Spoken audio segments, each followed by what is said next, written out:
Ovdje ćete, a? Misliš da se mene dićemo u i zastavu? Ajme to radi se popedeš na stol, pa. Slučaš ima drugu pričaš. Šta to ne si čao?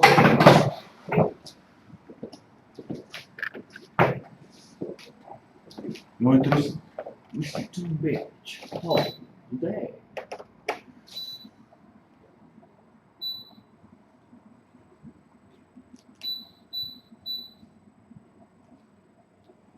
Ja sam malo čisti filter, ali ili ga izvadi. Što je? Mr. Hitachi.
A,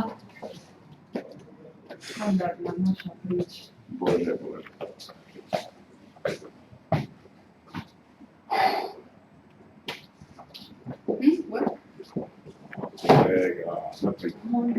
Kolega, se izvinjavam. Ja ću još jedno, a ne mogu na to. Treba pojaći. Treba pojaći. Ne vidim sad. Može li se izgledati klimu? Naravno.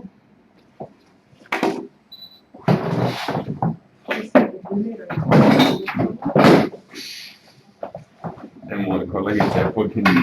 Još je u Hrvatskoj. Još da nam pogine na zadnjim pedala. A treba ga opet iskopčati na kopčat. Bilo je zadnje predavanje. Aha. Bilo je zadnje predavanje.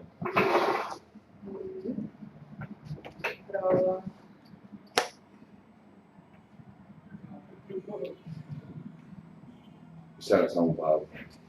Eto. Hvala lijepa.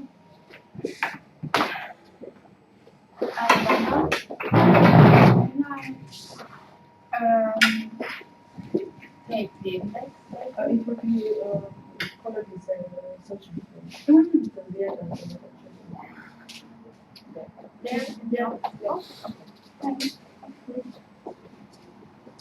Pick up. What? Pick up. Right, no problem. Ja ne pijem, ima 24 godina. Doesn't drink. I never drink coffee. Never. I never tried. I never tried to drink coffee. I like I never tried to drink. only with milk. Ne bi ništa i fuj mi je kava. Dobro. Evo ga. A? Slažem se s tobom. Fuj mi je kava. Kava cigareta, nisam nikad probao cigareta. Never. Three Musketeers. What? Three Musketeers. Yeah. A pogledaj gore u tu, pa nemaš. But a lot of Croatians. Puno se Hrvata svađa. Ovi jedva, da bude bolje. Sad, skinao se, ne? Što sad bi bolje. Ovo opet ga treba pomaknuti. A je, sidi u majstera. Sad će to u majstera, znaš kako. Oh.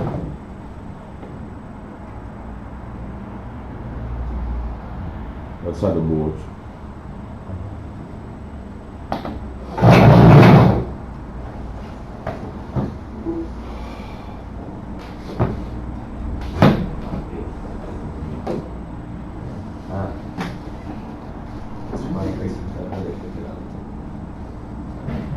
Šta radi? Samo se ide. Razvoj.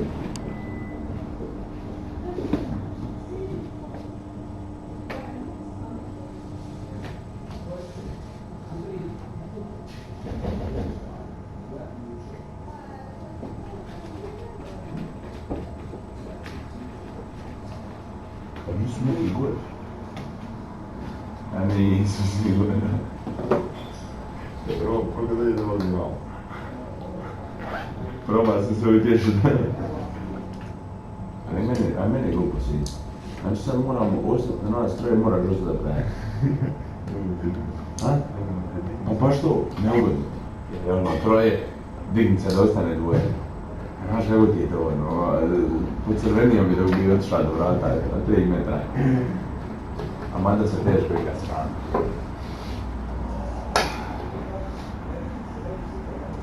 Left or right? The red one. Red one. A red one. What is red? Also the red one. Also the red one. Did you put the USB in the... I put the USB in, yeah. And this is working, so yeah. So are we going to wait for some more people? Or I don't know. what do you think? Wait or begin? Ne znam, ajde. Ajde, okej.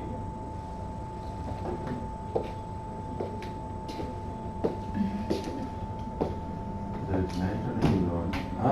It's probably on.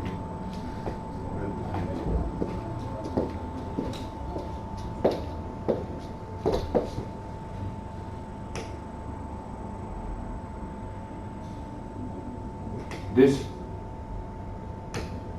Šta ne ješ doći, jel? Aha, ajde požuri. A? Ovdje smo dole u ovoj maloj učionici. Pa evo za 5-6 minuta. No, you this one? This one doesn't seem to be working. Yeah, it's working. Everything's working. Hmm? Yeah, working, everything is working. This one? Yeah. Yes. Do you need this one? I was trying to get this one and this one. Imate dolazi, ja? A, zaspa kaži. Okay, and then you can kill that one and that one. No. This one and this one, they are connected. That's crazy. You see? Okay, I'll come forward there because otherwise I cannot read. Like this? Now? Maybe a little Yeah, but bit. then can you see that? Okay. Yeah. Okay, yeah, we'll go with that then. So do you think wait or begin? A begin. Begin. One guy will come. One, yeah. Other one also will come. Šta misliš? Probably. Nije nisam gledao, Kad dođeš samo uđi. Okay, our first session today is on, you can see, sponsorship Dobro, malo and bismo stvarno.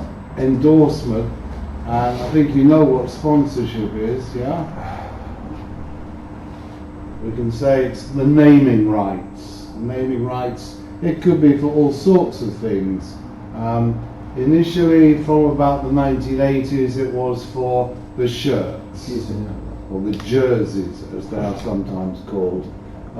Then it became naming rights for stadiums, then naming rights for the individual stands in a stadium, then the naming rights for almost anything.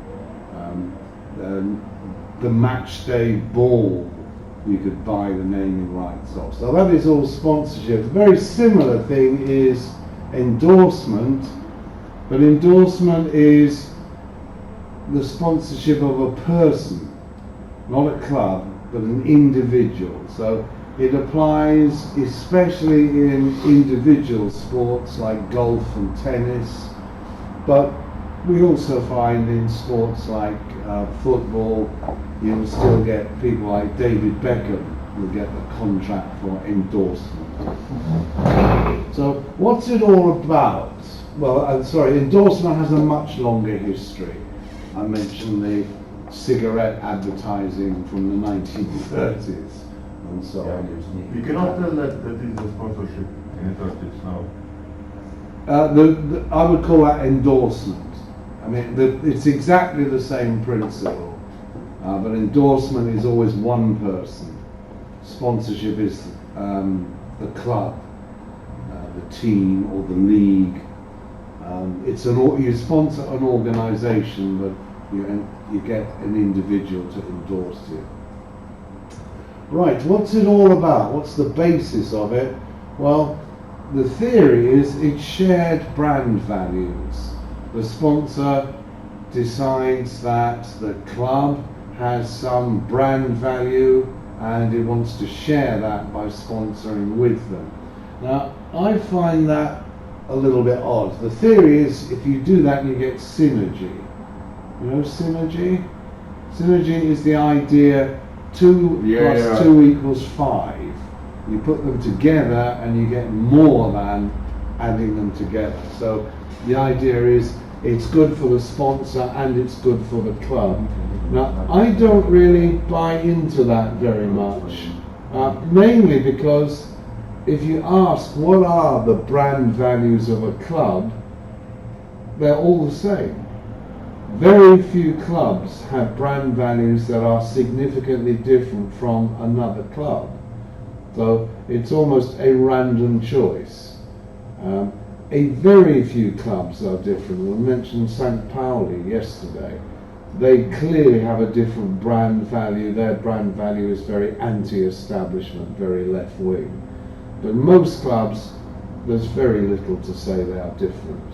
And if you plot the history of sponsors and which clubs they sponsor, they actually move around quite happily. They're not long-term relationships. But you would expect a long-term relationship. Very often I think it's much more about they want exposure, they want to appear on television. The most famous example was AG with Manchester United, and the shareholders of the sponsor, which is an American finance institution, the shareholders said to the chairman, "Why are you sponsoring an English football company? There's no connection with them." And he actually said, "I'm not buying England." Didn't say Manchester, he said, "I'm not buying England, I'm buying China." And what he meant was, if they sponsored Manchester United, the name on the shirt will be seen on televisions all over China. So it was about television exposure. I think this idea of shared brand values, it's not really very Is it the true. same today also with Manchester United? And they signed a contract with Chevrolet, but Chevrolet stopped producing and selling his product here in Europe. I think most sponsorship in sport today is to do with broadcasting. I think very little is to do with brand values, because it's so random. You could choose any club, almost you could choose any sport. Some sports are different brand values. We mentioned polo has a certain brand value that darts doesn't. They are different brand values, different sports. But in general, within any one sport, it's very difficult to distinguish the brand values of a club. Okay, right, so let's start with endorsement, so the individual involved, and I think you can recognize the individual here. David Beckham. David Beckham, yeah. And we can see the things he's endorsing. If we start here, he's endorsing his own I club. think Beckham doing business in football business, and that is very good for him. And he sold his name. In his last season when he was playing, he earned £14 million, and of the 14 million, 1.5 million was from playing football. Yeah. And 12.5 was from this.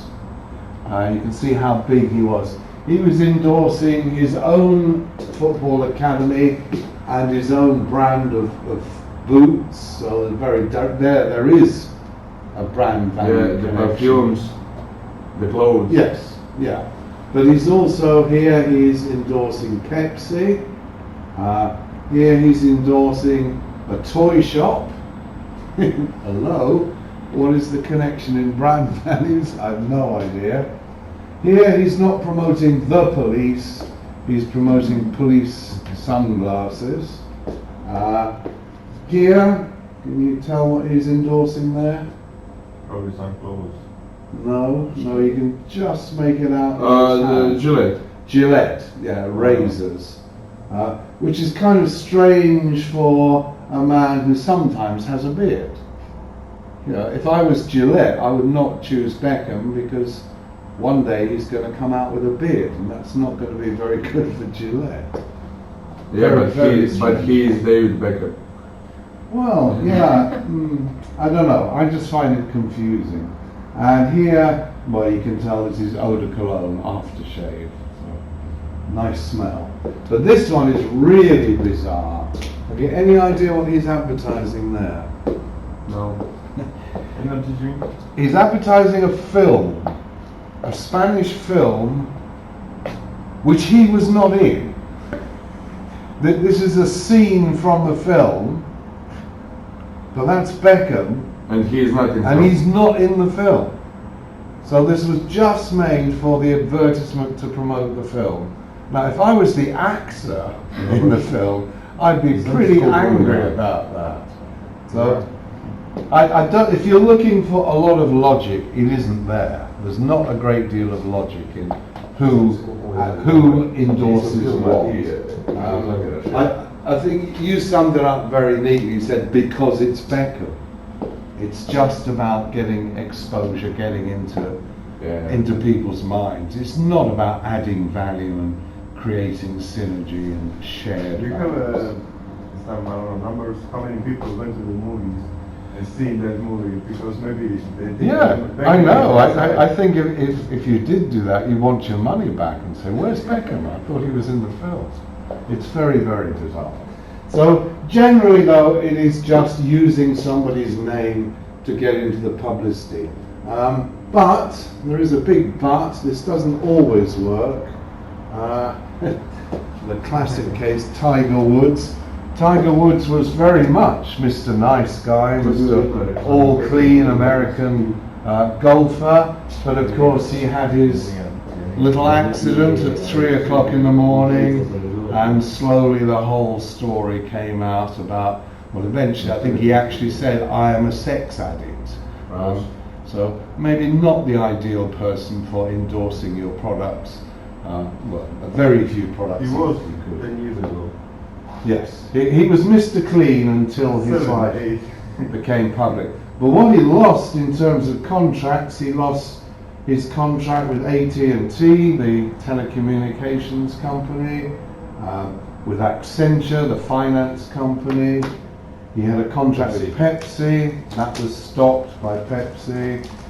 With Tag Heuer, who make watches, that he lost.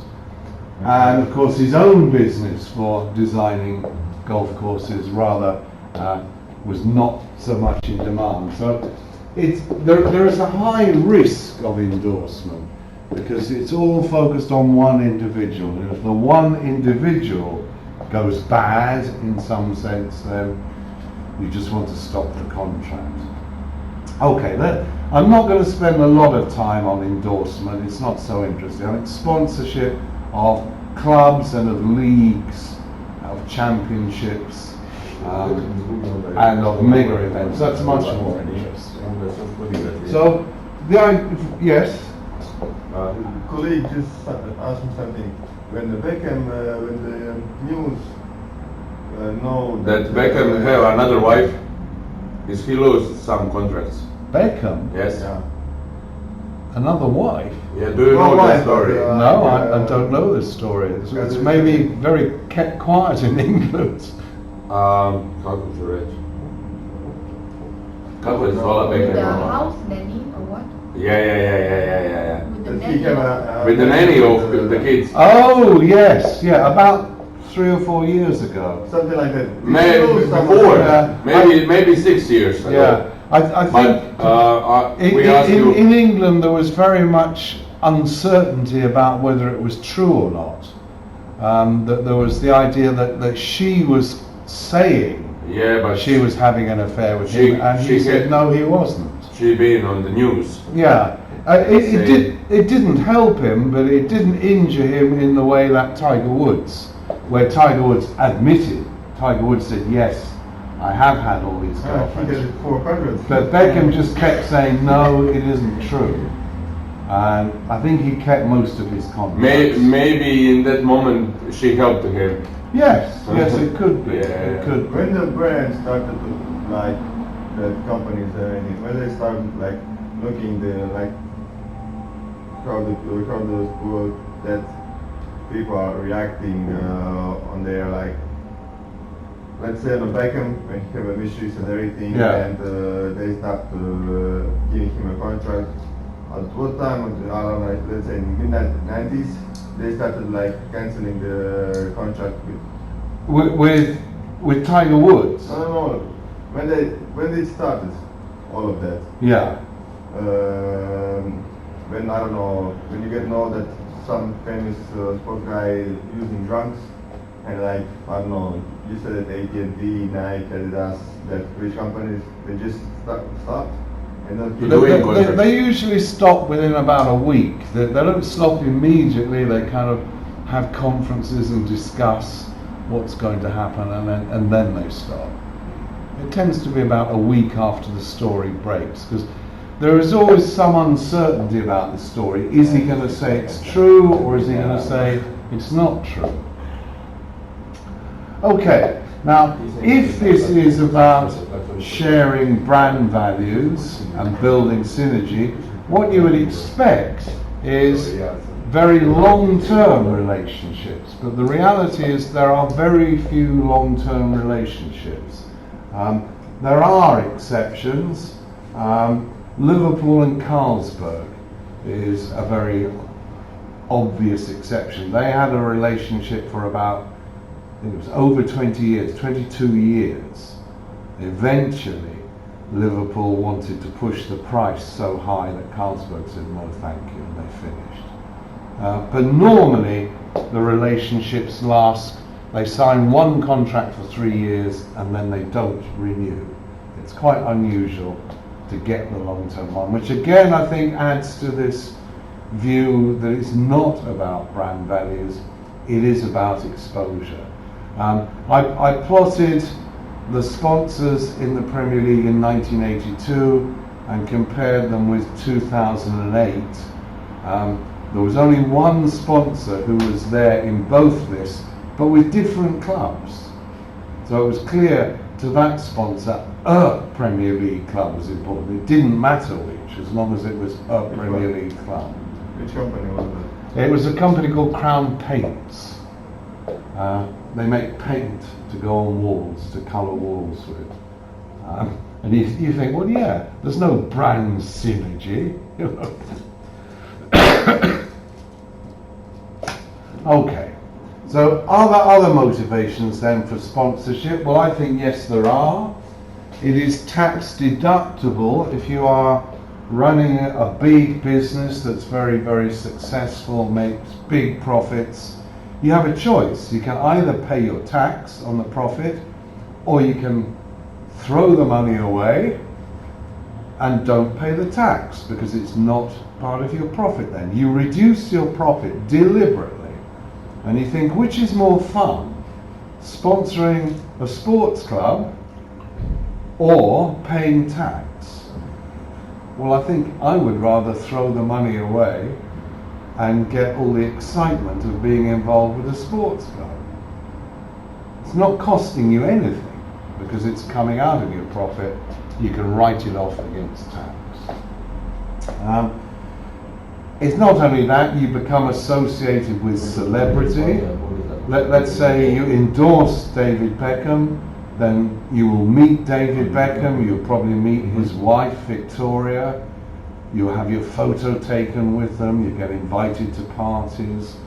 So I think there is, for a businessman who is very rich, why not? Either pay tax or have fun meeting famous people. Very often there is an issue of local sponsorship. That was certainly true in the 1980s. If you look at that list that I made in the 1980s, which incidentally is in the slides. I'm not showing it today because of time, but it's in the slides that you will get in Merlin. A lot of the companies were very much local companies. They were doing it to show their support of the local football club. It was kind of to do with corporate social responsibility. We are a local employer, we are putting money back into the town or the city. So there was an element of that, not so much today. Today it's, well, I guess today lower down, level 3, level 4, there's still a lot of local sponsorship. But something like the Premier League or the Bundesliga, no, it's international companies. And they're doing it for social responsibility. Now, are there risks? Well, I would suggest yes, there are. We've said the positive brand synergy doesn't really exist. What can happen is negative brand synergy. When one partner goes wrong, either the sponsor goes bad or the club goes bad, it does reflect on the other one. So some classic examples going back to endorsements. This was a lovely slide that was just going around on the internet. I got this, I think, from Facebook. You can see there Tiger Woods representing sex, Lance Armstrong, the cyclist, representing drugs, Oscar Pistorius, a little unfair, murder. He was found guilty of His girlfriend. culpable homicide, but Yeah. not murder, the one below murder. But hey, They also, Like he thinks that he had the thief in the house. yes, yeah. But he's gone to prison. Yeah. He's Yeah. found 4 guilty. years. And whoever made this, I think very cruelly put, Nike may need to rethink the "just do it" slogan. they also have a Because if they're promoting that, they Yeah, say, just do just do sex, just do drugs, just do murder. I think Nike have been incredibly unlucky with the people they've chosen to endorse. I mean, to be fair, I think Lance Armstrong I would never have endorsed. To me, Right. there were stories about his drug taking going back 10 years before. with every cyclist. Especially with him. Now, the thing that was very strange about Lance Armstrong was he was always winning and the other people were taking drugs.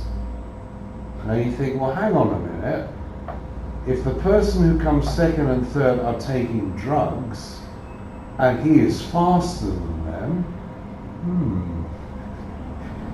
what do you think the chances are that he is taking drugs? And to me it was clear a long time ago that he was taking drugs. So I would never have done it. Did he pay some penalty to the Nike?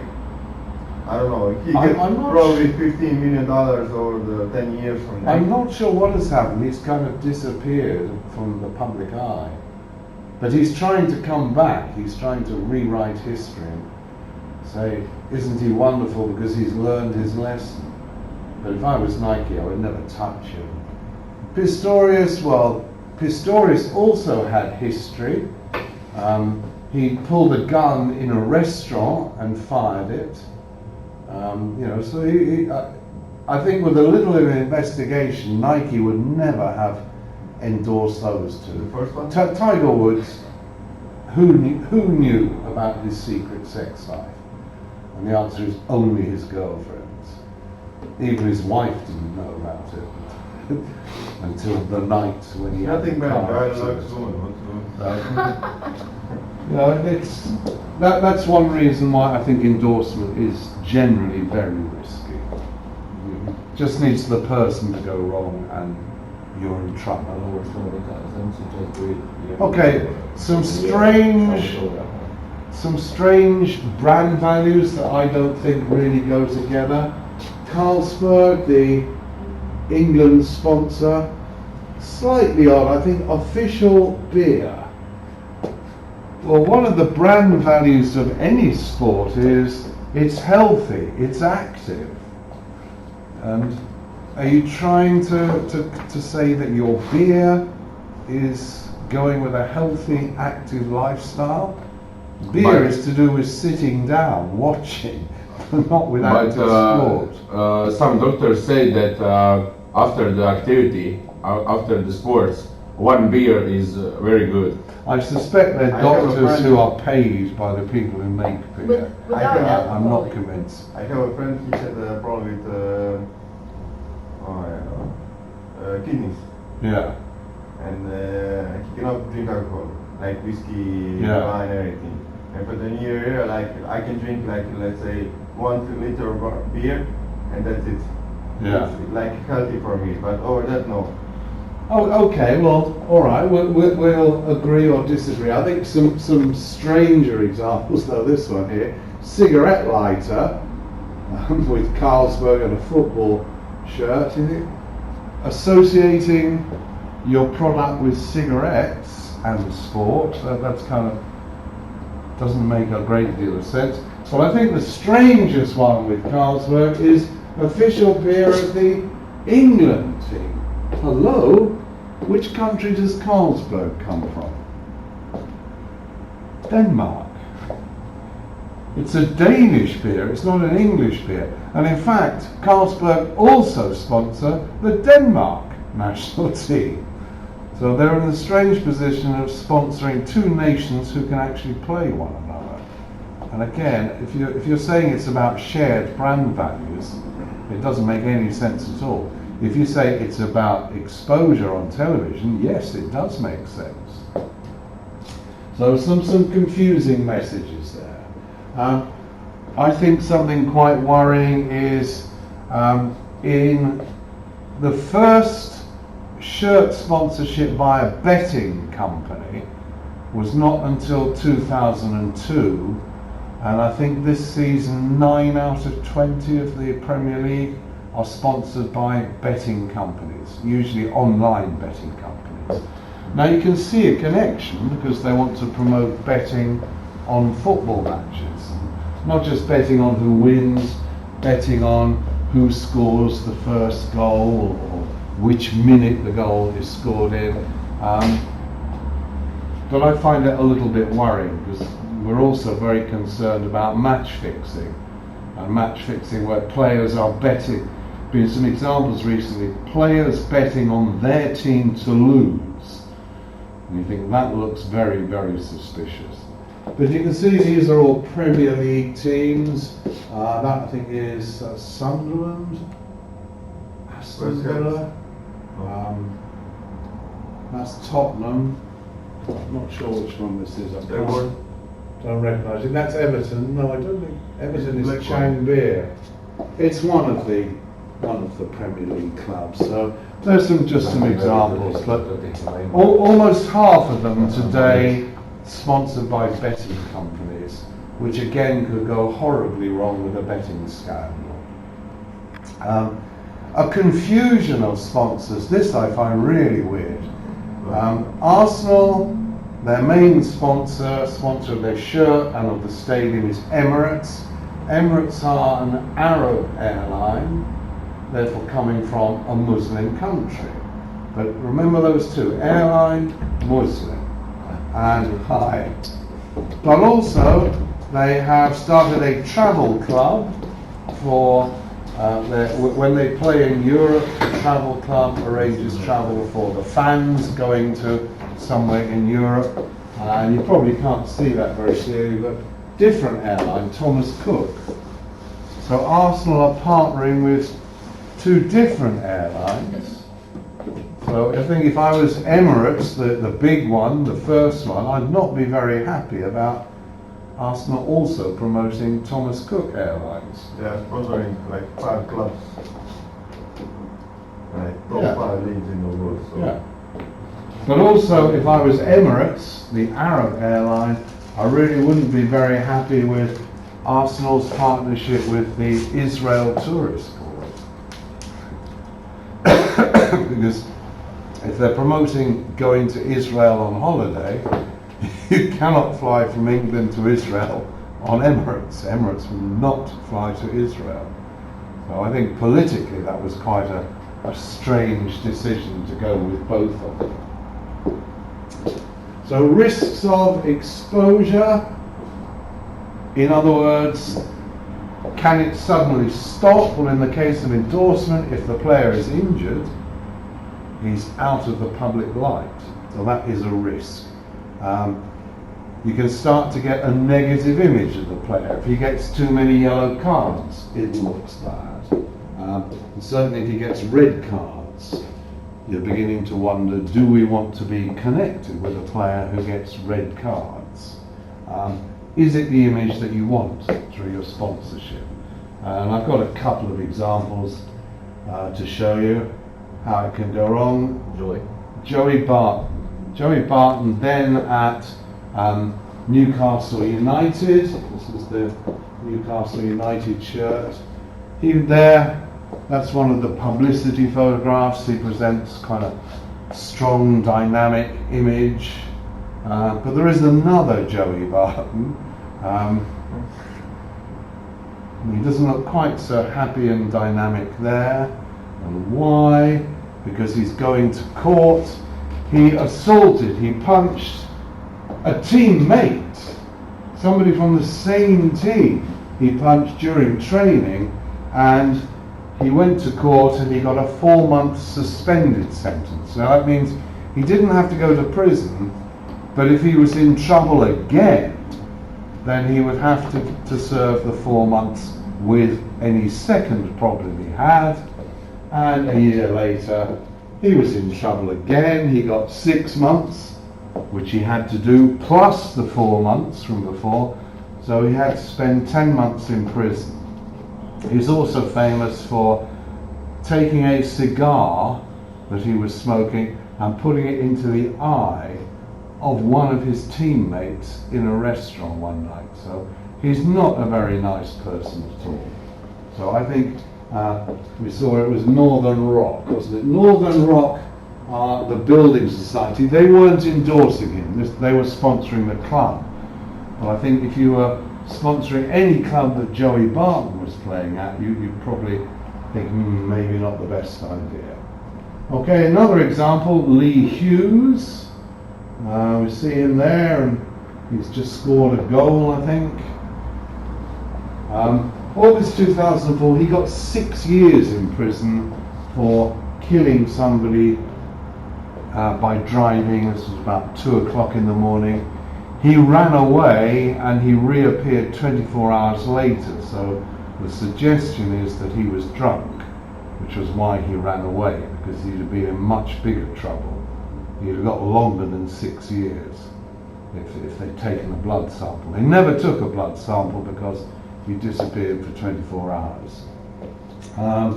So there he is in the newspapers, not quite so happy. You can see his official prison photo.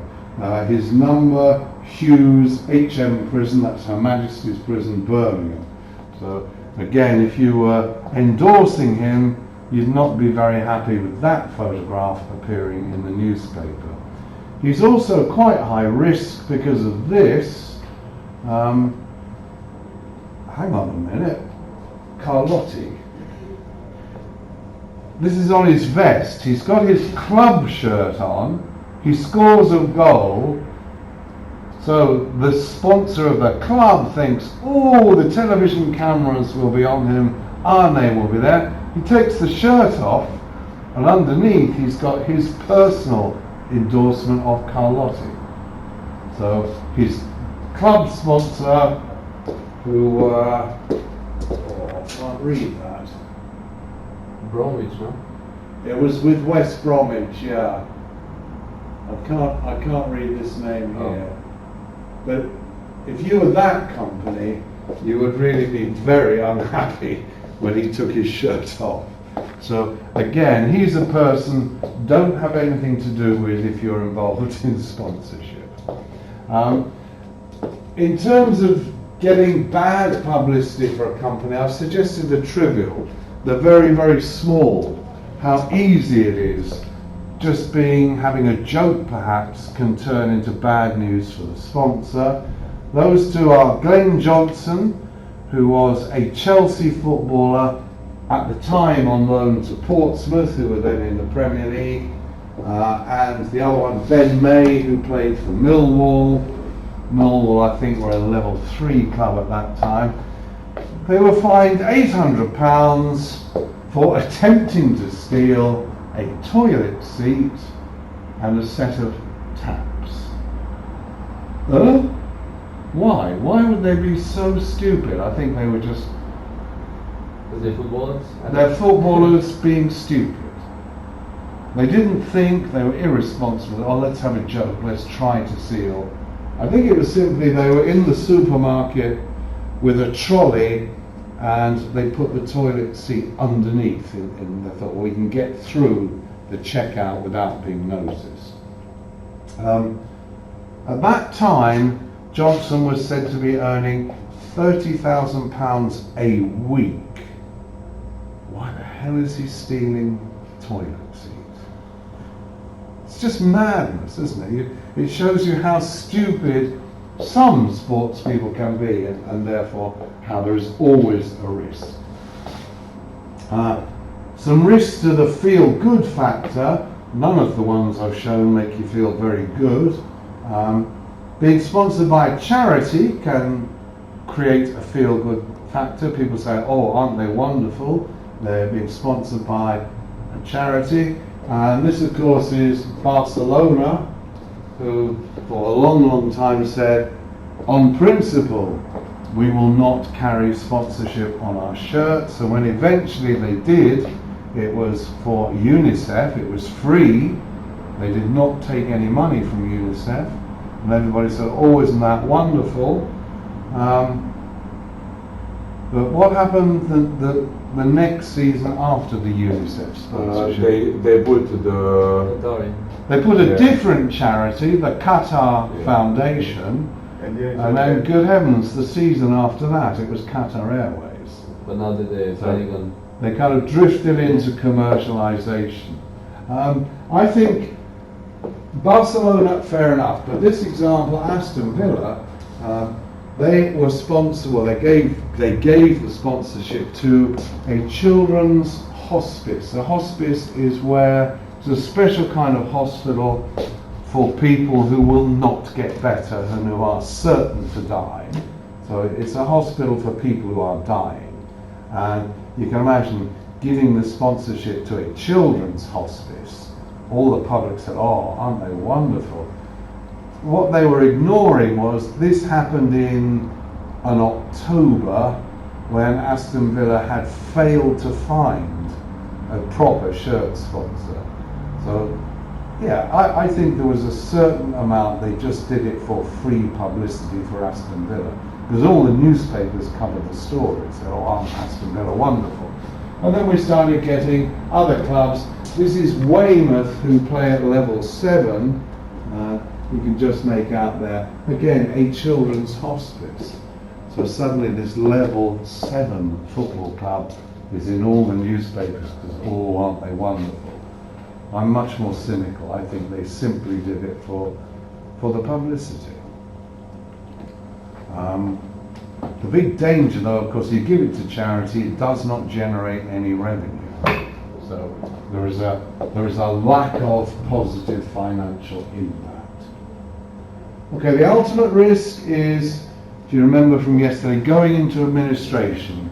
You give up control of the club to the court, and the court protects you from people who are demanding the money that you owe them. So one problem, the club can go into administration, or the sponsor can go into administration.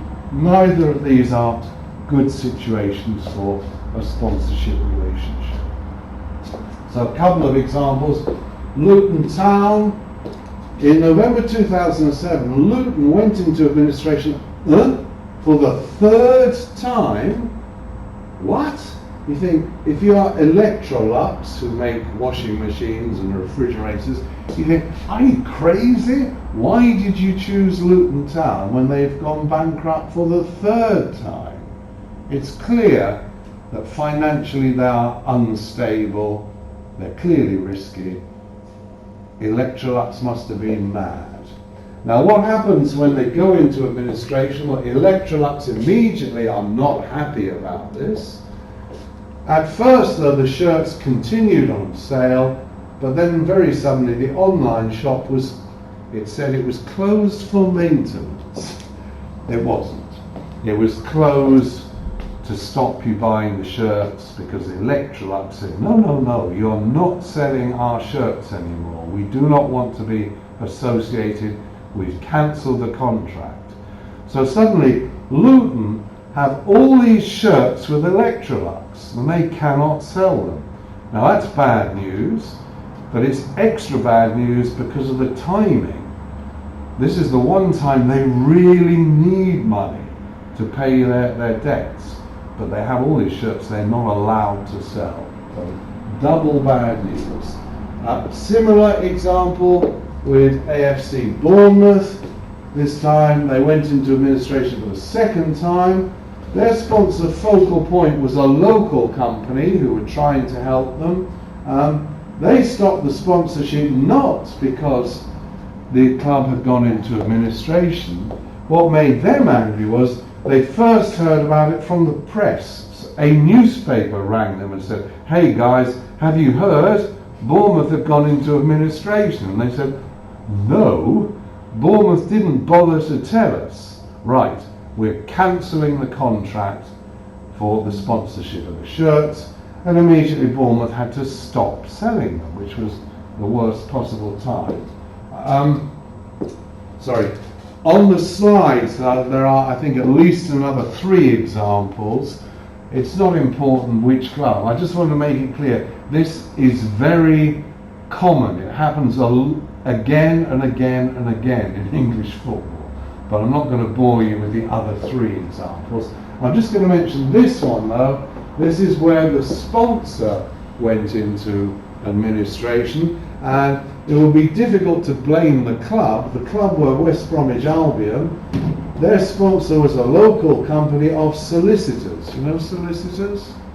Advocates, lawyers, people who, if you go into court before a judge, you don't speak, you hire a solicitor to speak for you. Now you think that must be pretty safe, pretty low risk, that solicitors are not going to get into trouble.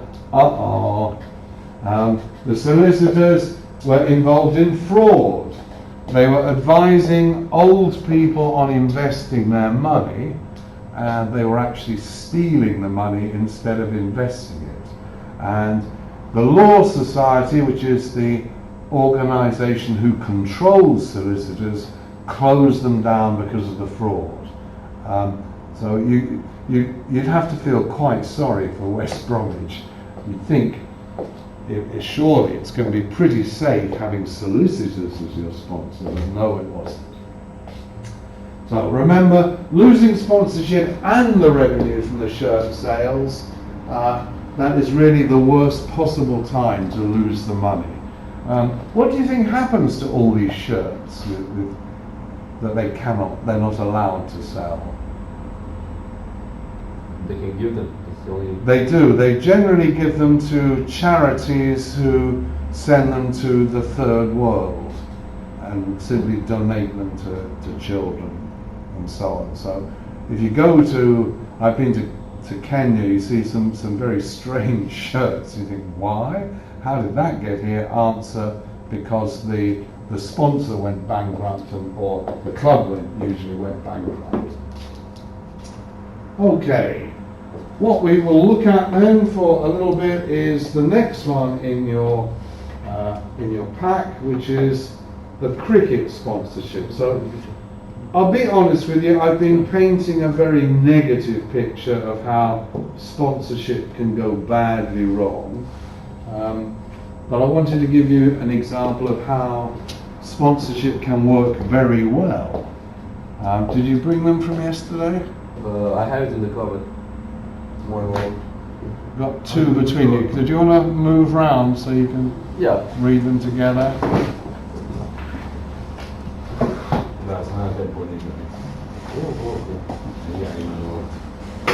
I mean, I have to say, this is about cricket. You don't need to know anything about cricket as a game, but you just need to know perhaps that it's a very traditional game in England. Has a very long history, one of the first games to be codified and have rules.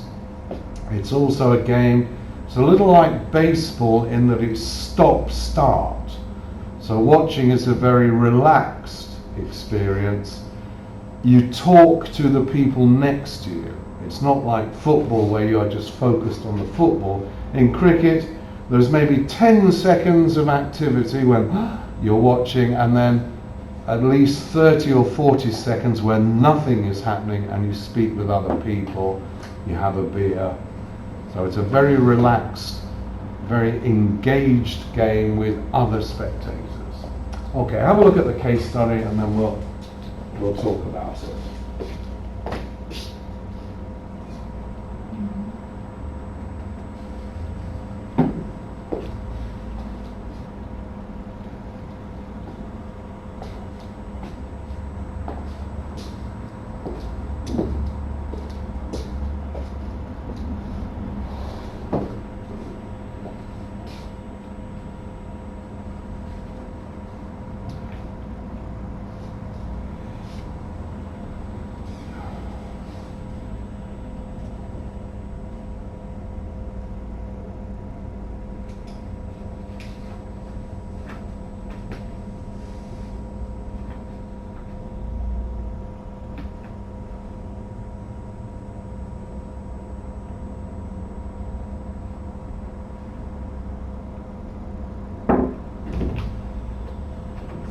Oh, good evening.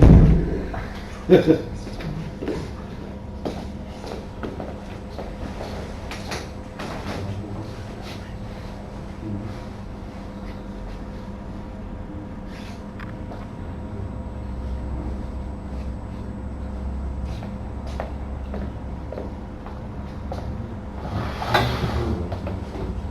looking at the, just started to look at the cricket case study.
Zajmę sobie ostatnią małą.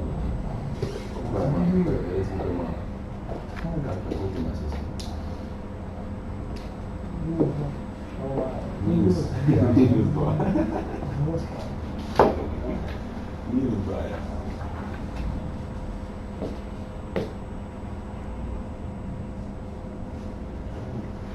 Any words or any things you don't understand, please ask.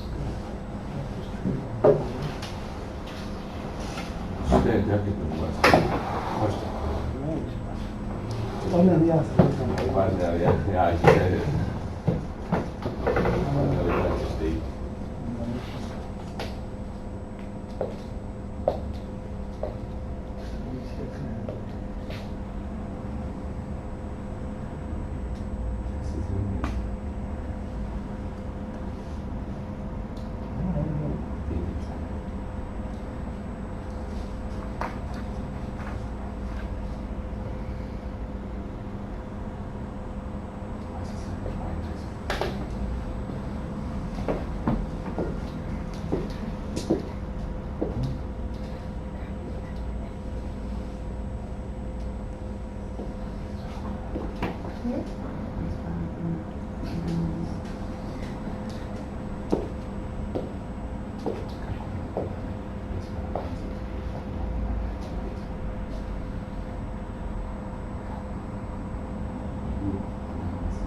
How come they didn't manage to export cricket around England and India?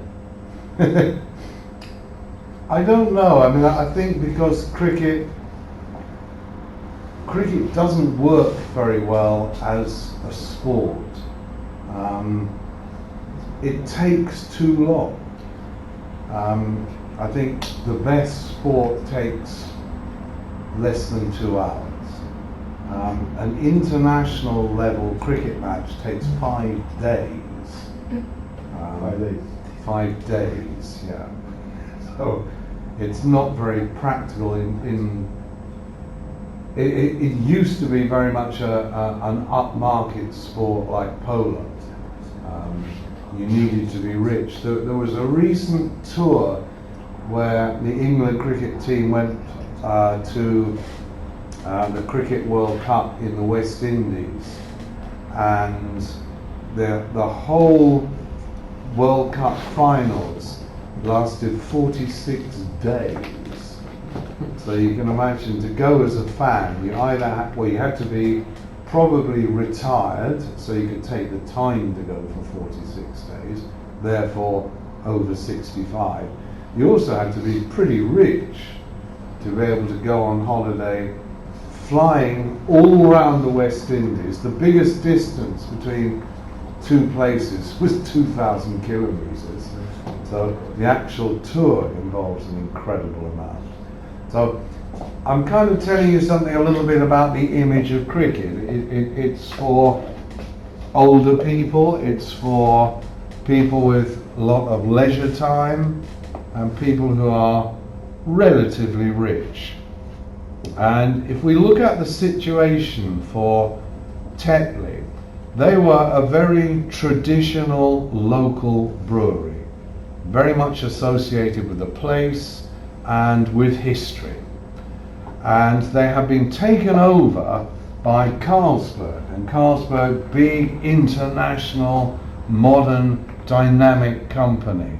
And Tetley was saying, oh my God, how are we going to keep our image of old and traditional and very relaxed socializing now that we are owned by this big, modern, exciting international company? And they said, well, let's go with sport, because people drink when they're watching sport. Which sports are? Well, especially cricket.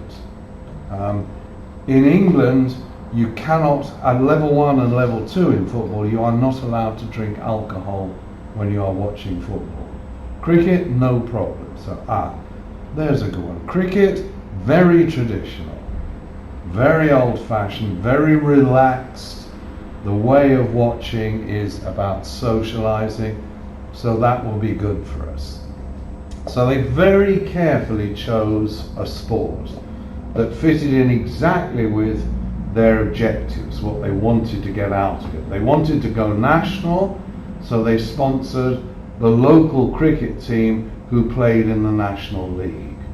And if you go through the detail, they met all their objectives. It worked really well because they've been very careful about who they associated with and which sport they chose. It would have been crazy, for example, to have gone for football. It just wouldn't have worked with football. So that's one learning outcome. As a sponsor, choose very carefully which sport, because it can work very well if you choose the right sport. The second learning outcome is, if you look through, they spent money on the sponsorship, but they had to spend money on promotional material that they gave away. They also bought advertising in the match program, a 4-board perimeter advertising. They arranged signed photographs to be given away and so on. If you look through that bullet point, it's all involving spending extra money. I'm not sure, does it give us figures how much they spent?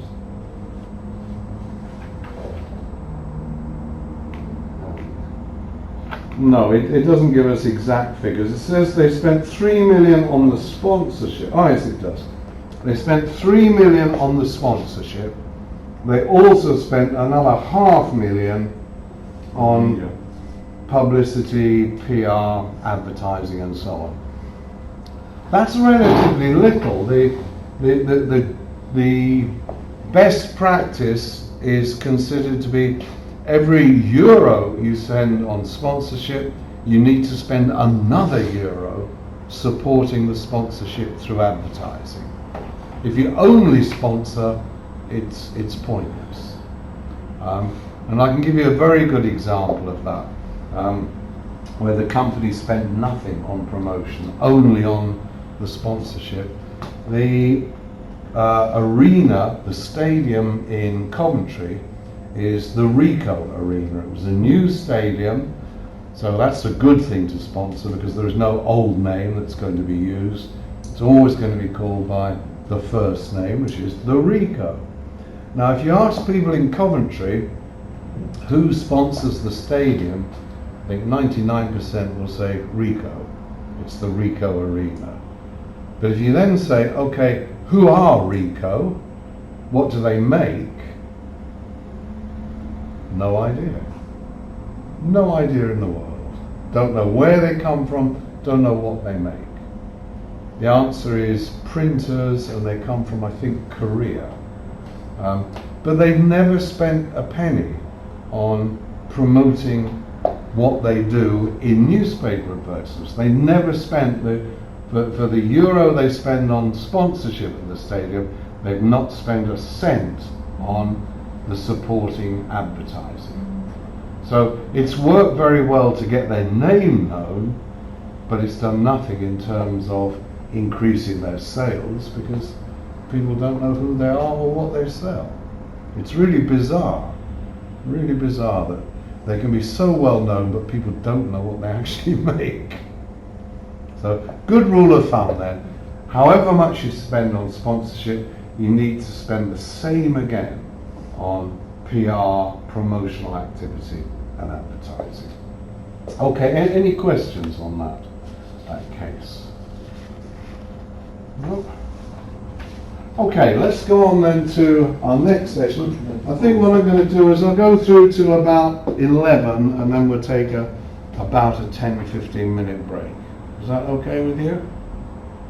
Because I think 4¼ hours is too long for you, it's too long for me. Too long. We need one break, certainly. Okay, well, I'll take a break about 11. We'll do this session on broadcasting, and then after that, a case study to do with broadcasting, a short case study.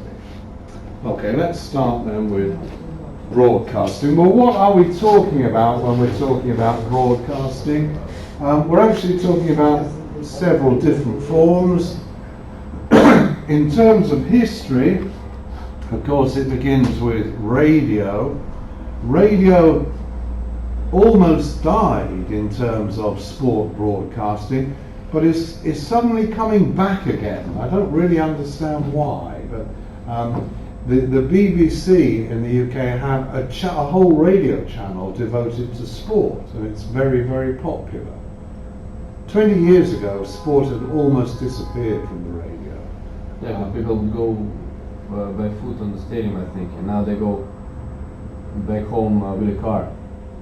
And they have all those... they can't watch television in a car, but they Yeah, can so- listen to the radio. I think that could be a... They're not transmitting the game in Yeah. itself, but they Or, have... or they can listen through a tablet. Yeah. It's radio is available everywhere in a way that television isn't.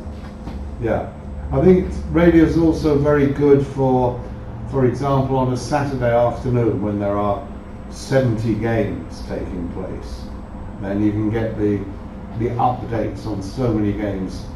It's as easy on the radio, and television doesn't work because they're not going to show you pictures from 70 places. So radio coming back. After radio, it then became the cinema. That's gone, dead. The big problem with cinema was it wasn't live, it was at least a week after the sport had taken place. So that as soon as television was giving you live sport, then no interest in cinema. That's definitely gone.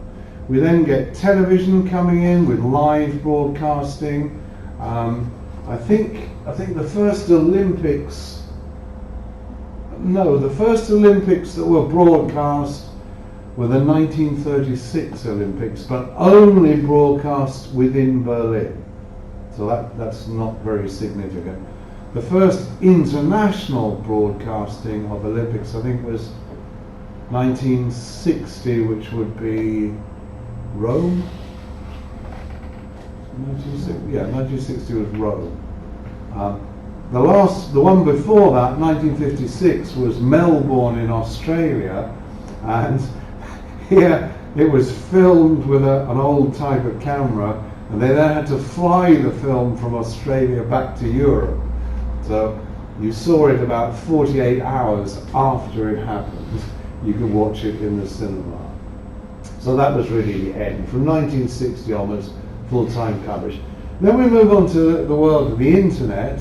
Not quite as wonderful as it seemed. I remember the very first sport I saw, live sport on the internet, was a game of field hockey. And I was quite excited that, oh, I'm going to see some live sport on the internet.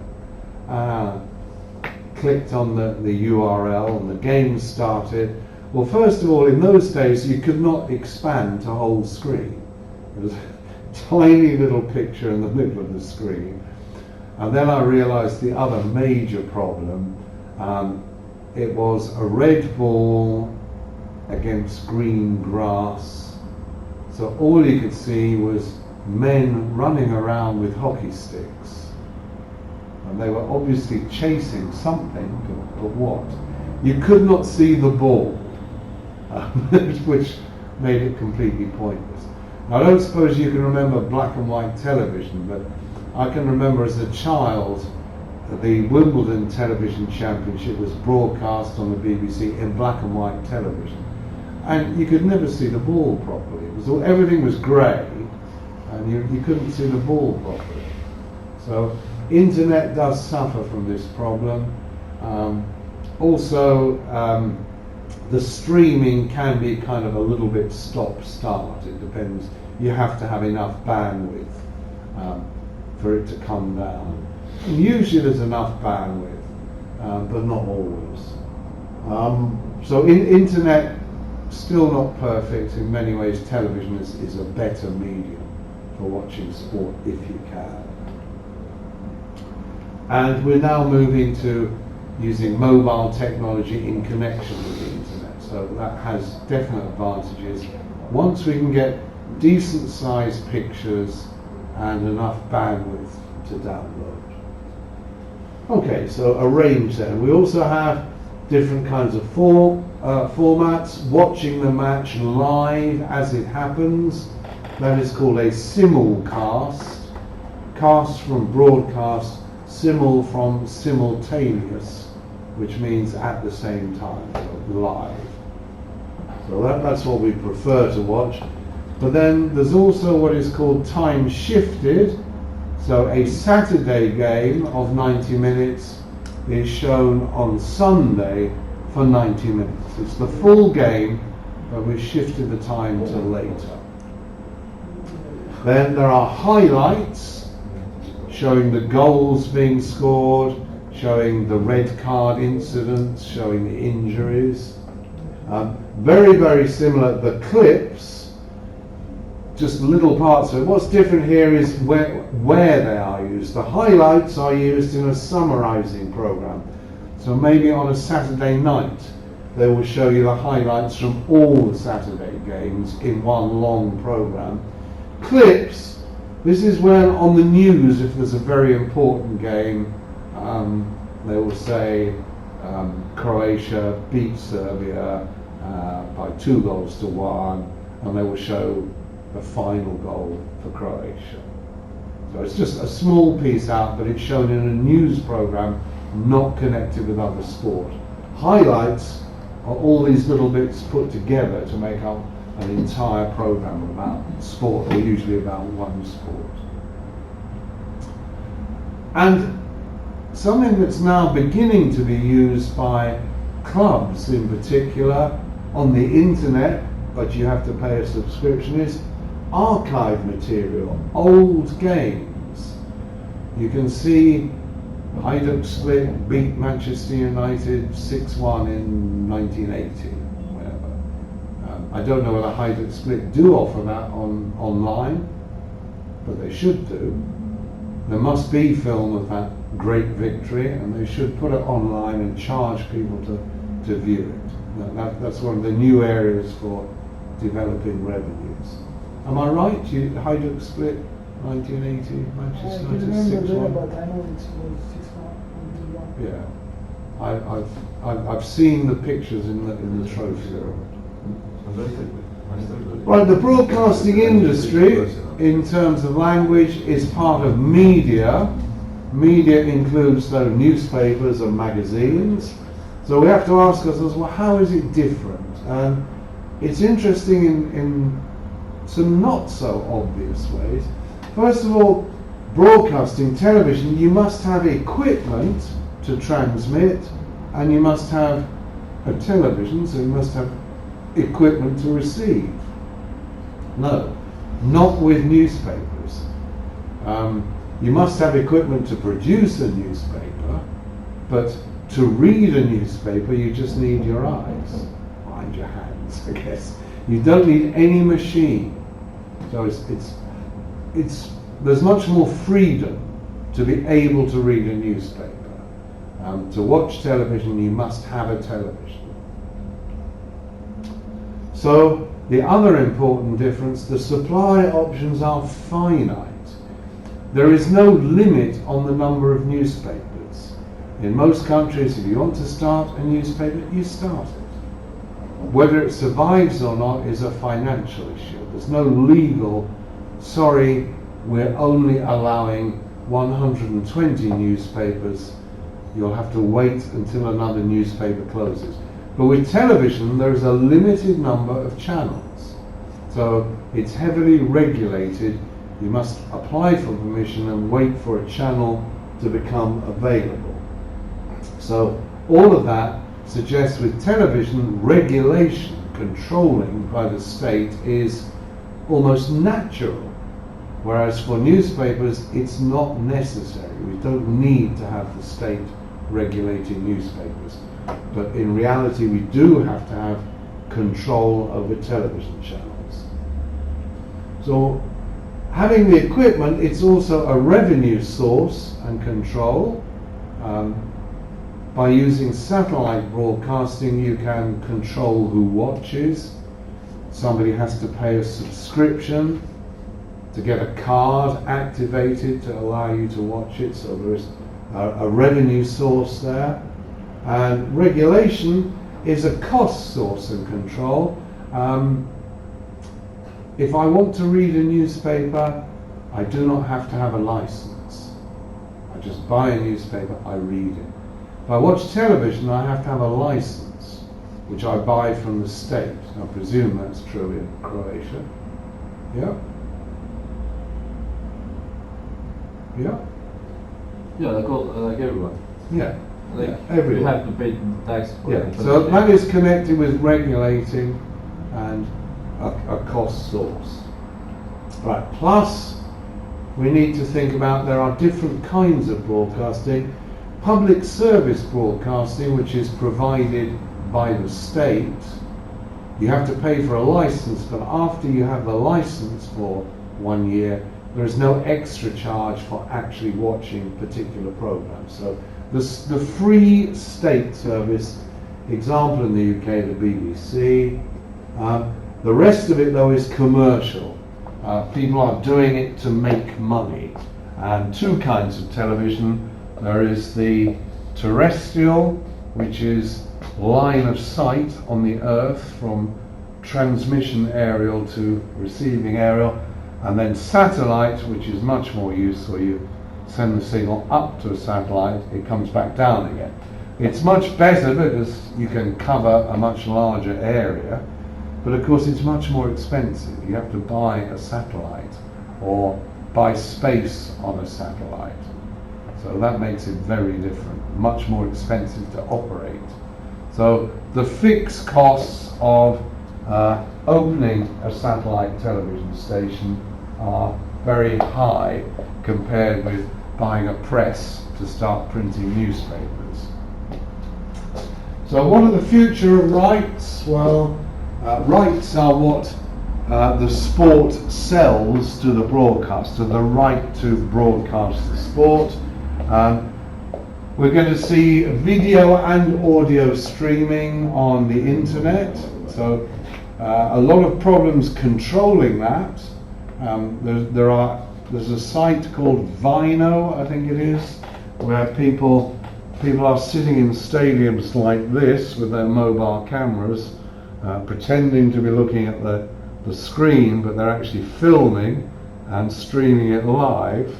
And obviously the clubs and the leagues do not like this, because this is free sending illegally of their programs. So big issues there.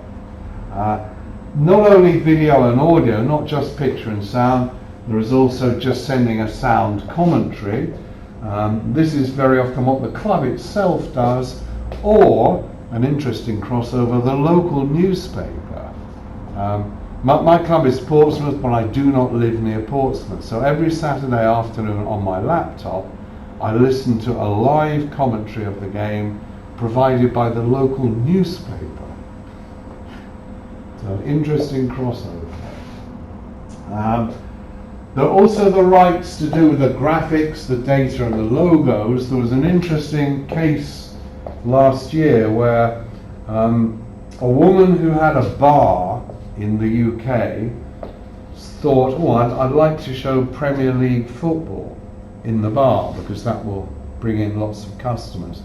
So she investigated it, and the Premier League license for her to broadcast in a bar was very, very expensive, and she thought, well, that's just crazy.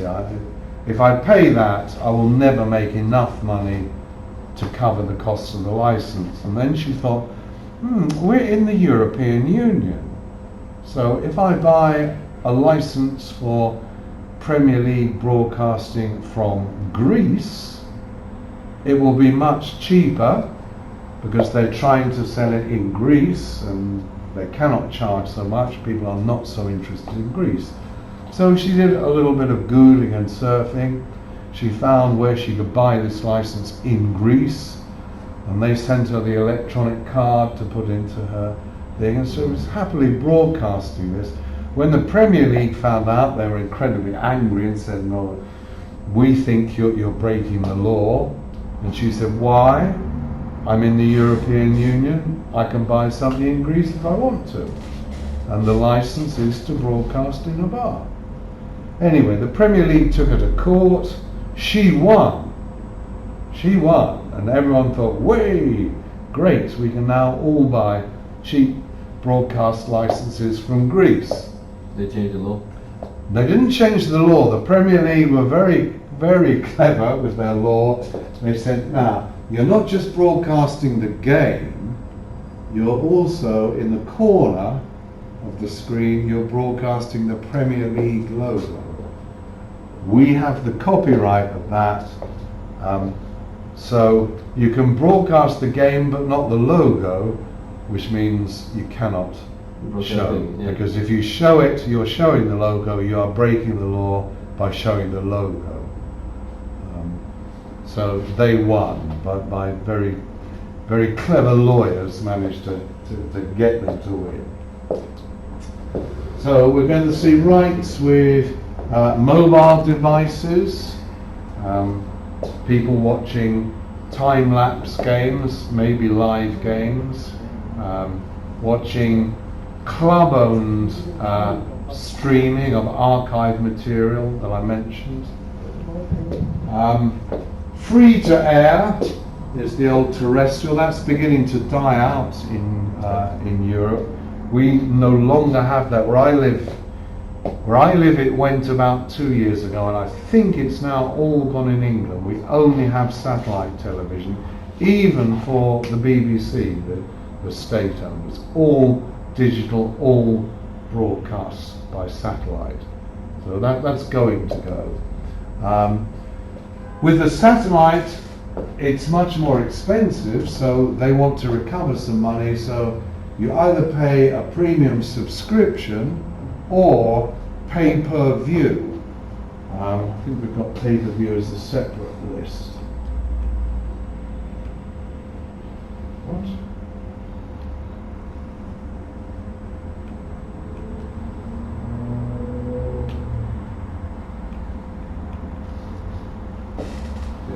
They hit a bit of a problem here.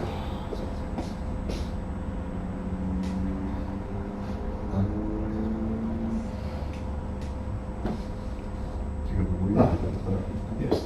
PPV, pay per view. So this is paying for an individual sports event. Now it really depends on what the sport is. The best sport for pay per view is boxing, but why boxing?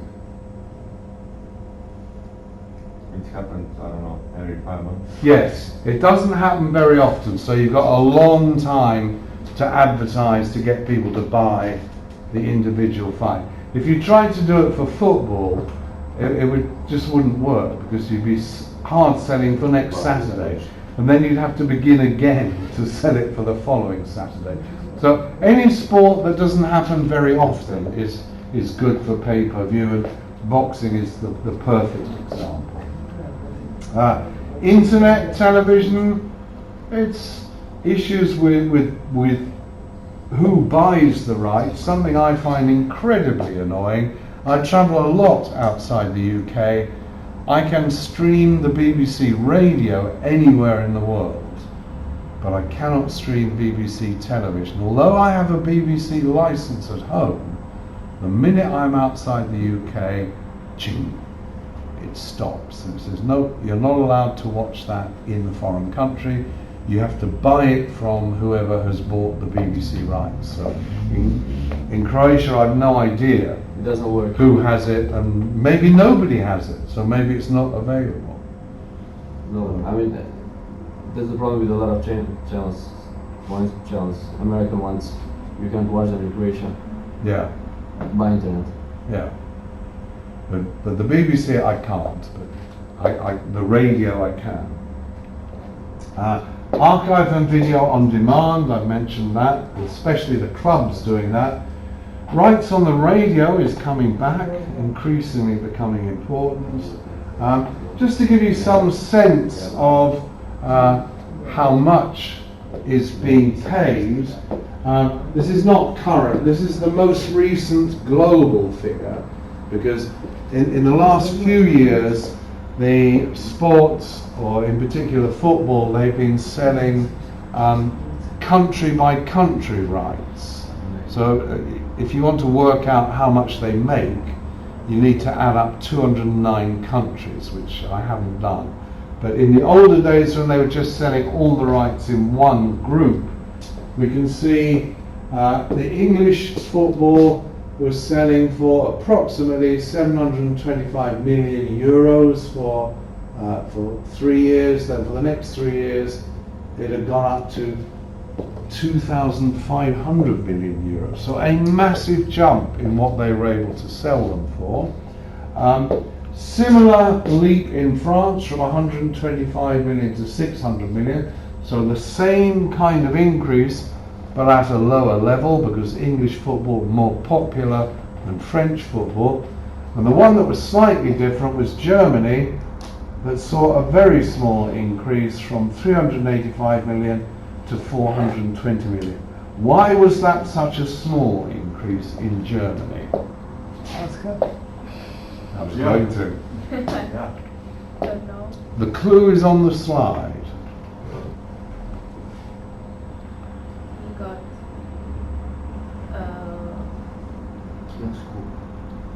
Comiero. Well, what happened was that this group, Kirch, bought the German Bundesliga rights for 750 million Deutschmark, and basically they paid much too much. They were not able to sell enough subscriptions for people to watch it. So not only did they lose a great deal of money, they actually went bankrupt and they closed. So the next time the Bundesliga came to sell them, there was no Kirch. Unity Media said, well, okay, yes, we will buy them, but we're not paying that kind of price. Yes, the price can go up a little bit, but not the kind of increase that's going on in England and in France. So they were much more cautious, more careful about how much they bought the rights for, because they were worried about being able to recover the money. Okay, good question. Sport, why sport? Why do we have sport on television? Now, if I'm going to ask you, you're studying sport management, so you're going to say because sport is interesting. But in general, there are lots of people who are not interested in sport, so why do we get so much on television? And the first answer was it was incredibly cheap. In the 1960s, the BBC would pay £25 for one game on What did they Saturday. £25 for one game. So for the Now, say the would be what the 36 games in the season would be £900 for a season. Now they're paying millions, even billions. So it was cheap. It does have an instant appeal. It's easy to sell to particular segments. This is very much about market segments. Who likes sport? Well, in general, young people. I don't know. You need to ask the marketing experts who the segment are. But not everybody likes it. But there are enough people that you can put a lot of sport on. That appeal, how much people are interested, is predictable. Doesn't change a great deal. If you know you've got 6 million viewers who will buy a subscription for a sports channel 1 year, you're pretty sure those 6 million will buy again next year. There's not a lot of going in and out. People either subscribe and continue or they don't subscribe. So you can predict it. Another big advantage to you as a television company, you don't produce. You don't have to make a television program. It's not like drama or comedy where you have to spend a lot of time and money actually creating the program. Here, you turn up with your cameras and you broadcast it. It's brilliant. It's like news in a sense. It's also very easy to fill up the timetable, the schedule, with sport events that go on for a long time. I mean, cricket is brilliant. You buy the rights for one international match, that's 9 o'clock till 5 o'clock for 5 days. Okay, you can really sit back and relax. Snooker, the snooker championships go on for 3 weeks, all through the day and the evening. So wow, you can relax. Skiing, that goes on all day on Saturday and Sunday. So again, you just fill up your television program very simply. If you didn't have sport, you'd have to make so many other programs to fill up that time. So it is still cheap. Now, I just want to quickly introduce this idea of listed sporting events. Now, in a lot of countries, we have the idea that some sport events are so important, they are part of our culture. They're part of our history, part of our heritage. And these must be available without having to pay to watch them. So in the UK, we've got 2 types. Group A, you cannot buy the rights and have exclusive rights. So in other words, they must be available free. And the second group where provided there is secondary coverage free, so either time shifted or highlights, as long as that is free, then you can have exclusive rights for the live event. So 2 levels of event. So what I'd like you to do is have a quick look in the handout. We've got what are the listed events for, first of all for the UK, Germany. then for Germany, then for Italy, and then over the page, Australia. Yes. So have a quick look through them, see if there any things you can say about how important sport is in the different countries and what the interest in sport is. Does it change from country to country? Now, for any sport events you don't know what they are, please ask and I'll do my best. I know all the English ones, but I don't know necessarily the other ones.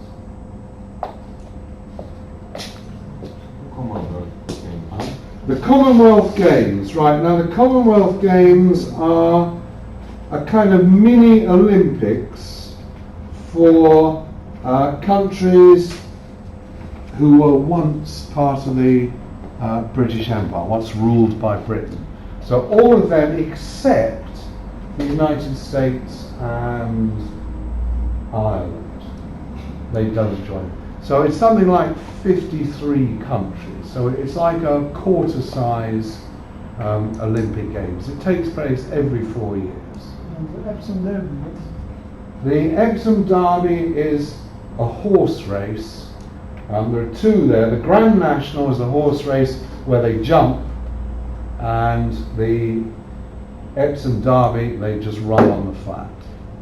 So the two number one horse races. The Ryder Cup.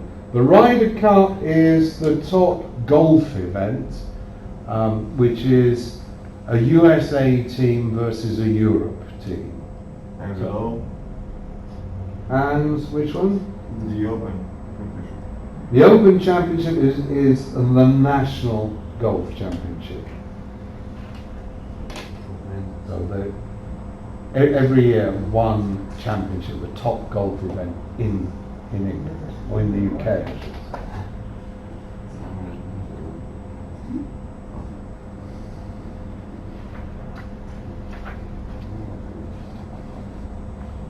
Now I think Germany, Australia and Italy, you should know all of those. If you don't, ask me.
Okay, it's not the detail that's important, it's the general picture.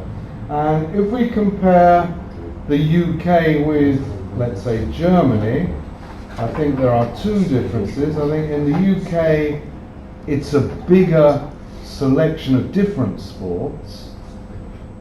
Germany is much more restricted. It's football, isn't it, in Germany? Yeah. And the other difference is in Germany there is a strong emphasis on Germany playing. It has to be if Germany is playing. So we've got the final of any European club competition involving a German club. And then They are showing every. yeah, but Most of this the is what time. must be Yeah. shown free. So, much more nationalist, you could say, much more a patriotic dimension in Germany. And the same, exactly the same true in Italy. You keep getting involving the Italian national team, involving the Italian national team. So Italy and Germany, it's seen as important if it's their home country. In the UK we take a broader picture and say, if it's important, it's important. It doesn't matter whether England are playing or not. I think Germany and Italy are very similar. The one really interesting and unusual one is down in Italy, a very Italian thing, you've got a cycling competition. but the very last one, the San Remo Italian Music Festival. Now, this is not sport. So these lists are not actually about sporting events, they're about cultural in the biggest sense. Which cultural events are so important? And the answer, all of them are sport except one. Only in Italy do they actually bother to say this music festival is so important it must be broadcast free. Now this is what is required by law. There are other events though that are in practice, as you say, in Germany they show more than football. There are also cultural events like the New Year's Day concert from Vienna is broadcast, I think, in most countries in the world, broadcast free, but it's not required by law that happens. These are the ones that by law must happen. Now, if we go on to Australia, we get a very, very different, much bigger picture. Even more different sports than in the UK. A little bit of Australian nationalism, a fair bit of Australian nationalism, but it's the sheer scale, isn't it? If you look at golf, it's the two different Australian championships, all of it, the American championship, all of it, the British championship, all of it.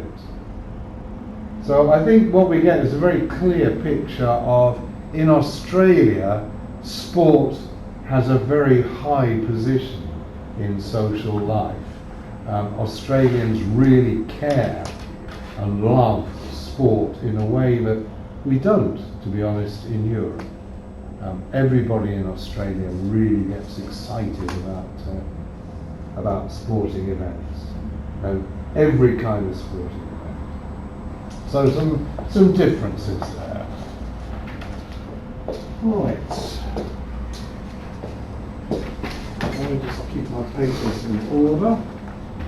Okay, I mean, one more slide maybe and a quick case study and then we'll go to the break. If I can find off my toy. No. Here it is. Eventually. Okay, there are some problems though with broadcasting. We mentioned some of them. We mentioned this business of the old days, all the games kicking off at 3 o'clock on Saturday. Broadcasters can't show 10 games at the same time, so they need them to be Friday evening, Saturday lunchtime, Saturday afternoon, Saturday evening, Sunday lunchtime, Sunday afternoon, which is very bad for fans. I mentioned the problem of travelling if it's Friday night and so on. So this is not fan friendly for live fans, but it's certainly fan friendly for watching on television. One very strange, very ironic thing, television companies sometimes complain about the lack of atmosphere because there are not enough people in the stadium, to which the league is probably going to say, well, hey, that's because you are broadcasting. People are not coming because they can watch it on television. You cannot have it both ways. You cannot say we must have full stadiums. We then get issues of changes to the game. We've mentioned the American, the Big Four, how somebody calls the referee and says, okay, stop the game, we're going to have an advertising break. There are some even more dramatic changes. An example is rugby league. Now rugby league, you'll remember, came out of rugby union, which came out of football. It's a winter game, definitely a winter game. But a few years ago, Sky Television wanted another summer game to broadcast. They got cricket, but cricket wasn't enough. So they went to rugby league and said, here is a massive amount of money. Will you switch to playing rugby league in the summer instead of the winter? And rugby league said, gosh, it is a very big amount of money. Okay, yes, we'll take the money and we'll change rugby league from a winter game to a summer game. Now, if you any idea what rugby is like, it's like football, but probably even more active than football. So you don't want to be running around, even in an English summer. You don't particularly want to be running around. You'd rather play in the winter. But they changed it. And then the final thing we worry about is vertical integration. Vertical integration in a business sense, where you try to control the supply chain. So what this means in the case of sport is the broadcaster tries to buy the clubs so it has full control. And I think the biggest example was when Sky Television tried to buy Manchester United about 15 years ago. And the British government woke up and said, whoa, this is seriously bad for one company to own the club and the broadcasting. And they changed the law and they said if you are a broadcaster, the maximum you can buy into a club is 10%. You can have an interest in a club but not control the club. So vertical integration, people don't want it, governments don't want it. Good, let's go on then. Our last case study. How are we doing for time? We've got about 15 minutes before we need to take a break. That would be plenty. So let's have a look at this one, the NFL versus the Premier League.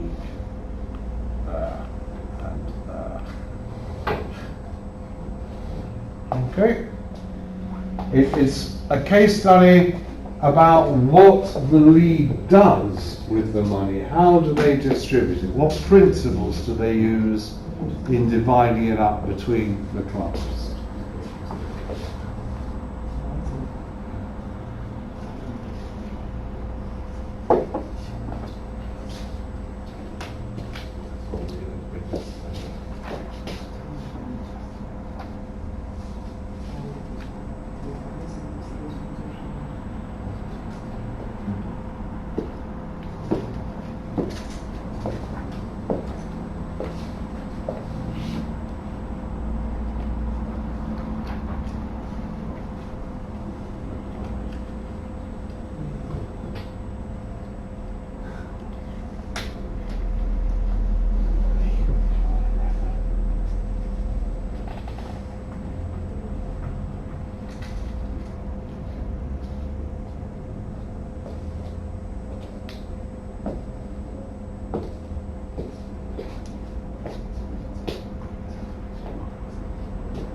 Okay, so what is the basic difference between the Premier League system and the NFL system of giving the money out to the clubs?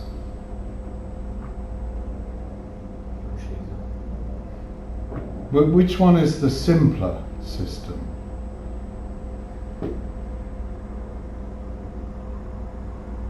Well, the English Premier League is simple, No, I think the NFL is the simple one.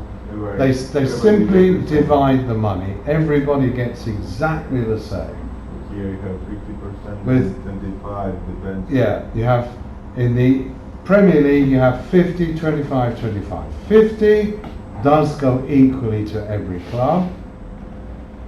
The next 25 depends on how often the club is on television, because they cannot show every single game. So which clubs do you think get more? First 5. The top clubs, the big clubs get more on that 25, and then the last 25 is on where you finished in the league last season. So who gets If more you there? have more, you get more. Yeah, yeah. So half of it does go equally, but the 225s, the bigger clubs, get more money, which they can spend to make themselves even bigger. So what happens is, in the American system, because everybody gets the same, we have what is called competitive balance. The balance of competition is equal. Nobody has any big advantage financially.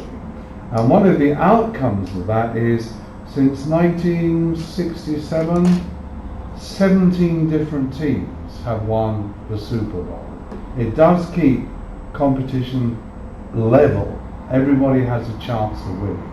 But with the Premier League, which started in 1991, we've got a system where half of it does help to keep them equal, but the 2 quarters make the big clubs bigger and stronger, and it more difficult for the weak clubs to come up and compete with them. As a result, how many clubs have won the Premier League since 1991?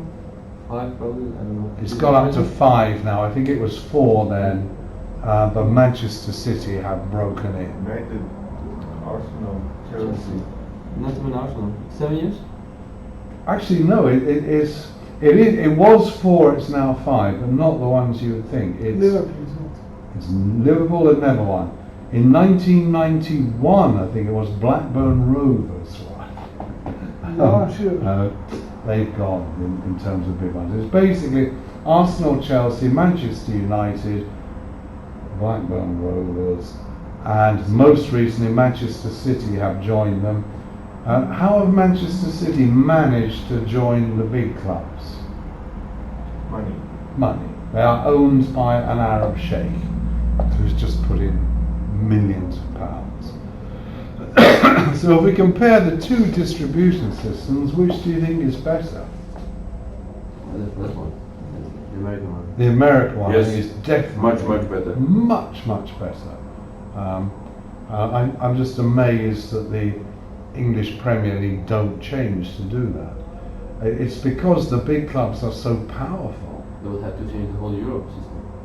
Well, yes. I mean, I don't know in Croatia how The do you same. The same thing. You have the France is same. The same thing. If you are strong, you get more. more money Yeah. and you are stronger. Yeah. And in Germany, again, I don't know with the television money, is that, I guess, is equal. A sądził tak o przyjemność. But, if the television money is equal in Germany, why are Bayern München so dominant? Because television money is not just about the National League. In Europe, it's also about Champions League and Europa League. So once a club starts getting into the Champions League, they get large amounts of television money at a European level. So Bayern get all the money from appearing in the Champions League, which helps to keep them stronger. So they go back into the Champions League the next year, they get even more money, which makes them stronger, so they go back again. And so that you get into this spiral of every country in Europe, because of the Champions League, is going to end up with one club dominating. And most of the time the same clubs are Yes, in it's Champions League. always going to be the same club. So it's very, very unhealthy. And I think you can argue it's wrong. UEFA will say, well, if Bayern win, they should get the money. I think you can argue, well, why are Bayern there? Because they were champions. But does that mean the people they beat are worth nothing?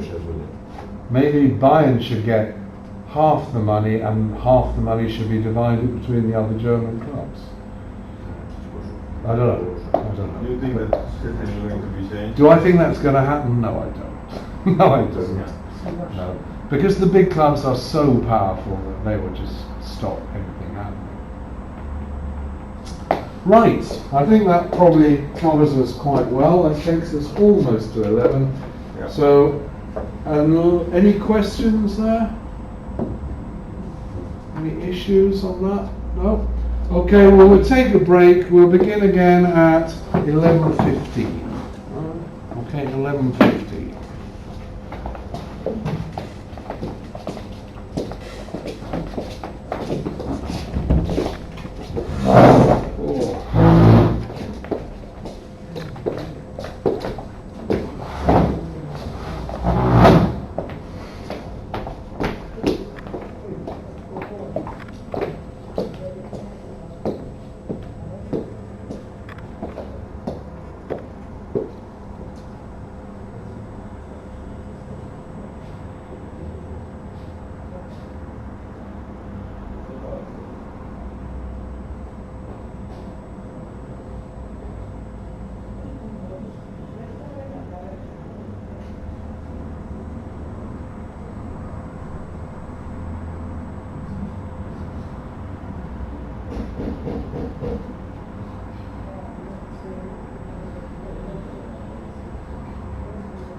Hassan, Yes. I will need to hear the doctor about Nana and heart attack. Yeah, of course. So I will need to go. Yeah, of course.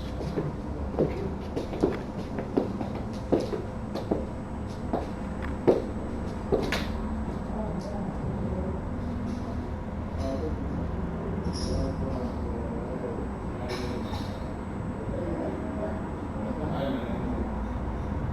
Pasa directa.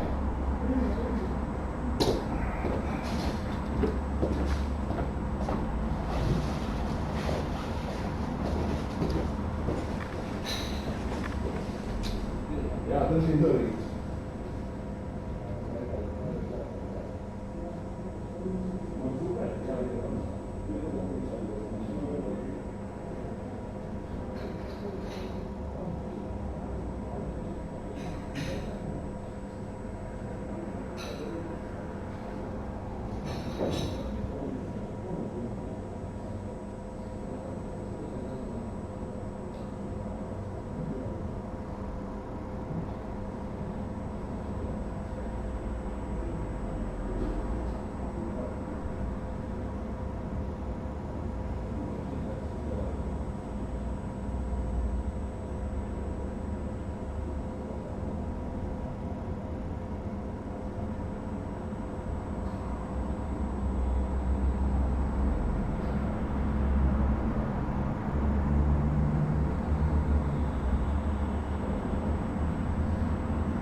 Amca. Amca.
Ja. Du tog den? Kako je? To ti ja volim. Tvoj napad je? 26. A dobro je tako. To mi je 50, 60. Koliko? 50, 60. Sad vi. Minimum, zonca. Ovaj 90. Ima i bogat. Ima je 3 dva bogat, 130 da. Ovaj jedan kolegi, on kao isto da da polovi da 40 da. Onda sam za prvu ruku ovo, pa izgleda za 2 godine gdje ću ovo. Znaš šta je ti vidjeti, ti vrte porez? To ćeš porezovati 20.000 eura ti. Znaš, plaćaš porez na lovu, plaćaš porez za sve. To će se... A ova mi govorite, on baš mi govorite. Mislim, ovo treba, a on već... Da gušte za posao, a već... Da je tjela nek ima pravi.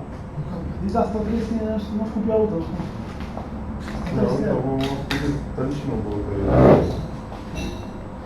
Možeš on. Tu ćemo se uzeti tijebo majde da te parete. Ja nije vikendicu majde. Dobro, ajmo dobar strana. Skupimo se, nije beni se, nije da bavati. Evo 130 eura, nije sad to danas stan, možeš neki manje, ali onda se. Možeš reći, meni tira koliko je stalo, 120. Stan ima 80 kvadrata. Zadnji kat, znaš kako pulete ima to? A ti? Tamo u Kretomić, u onoj ulici. Gdje je tunel pa desno. Da, da. One 4 zgrade na Platinum. Da, znam, da. Znam. Idete sad pojiti? Alo. Da, Starbucks. Da, sam. Da, radim, ja. He's doing phone for like 45 minutes. So that's, these two are gone. Really? Yeah, that means that me and you are staying until 1 o'clock. We are rocking this ship. What did you say? Nothing. Rocking? Huh? Did you say rocking?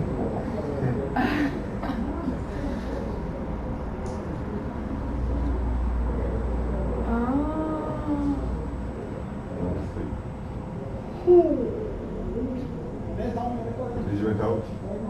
No. Have you ever been out? Since you come here? In Split, Yeah. I've never been only in bar. Something like that. Shit. Good thing to organize it.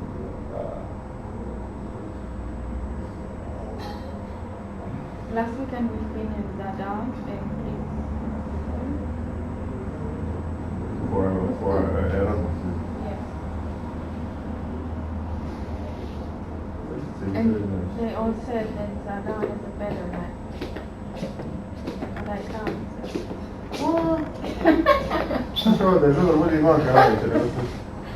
No, it's right. Zadar is... It's the second biggest city in Croatia. Yeah. So, Zadar is a student city, but there is not so much places to go. you have maybe one club. Everything else is a coffee bar. And that's it. They are working until 12 o'clock. It's a shit.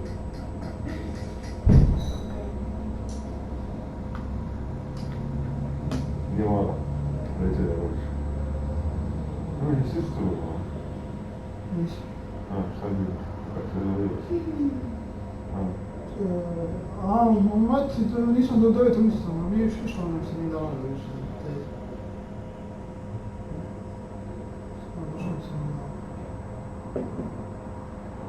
Kako momak i gledamo da je brava ustana usadica i me taj gledam. No, ti si čak manje izgleda, me htjeli kolega prušak. Što nisi ajam, baš je u kucu. Znači, brate, jedna, ono mi radi da je ustana, da se živijama, ja da ću momak ili treba pomoći, ja ti kaj te gore. Znaš, rekao mi još drugi, Da, mnogo srama bilo. Ne, što stane mi iz njega, čekaj, evo više ovako, na javnom isto, ovako, pa to je napravi ispod bogat. Mislim da se radi, to ti je pa te leži. A dobro to... Kuriš ono, ja ga ti matneš ovu glavu unutra, kuriš, ja bi da to čizak, opet da gaš ono, Marine, jesi to ti ono.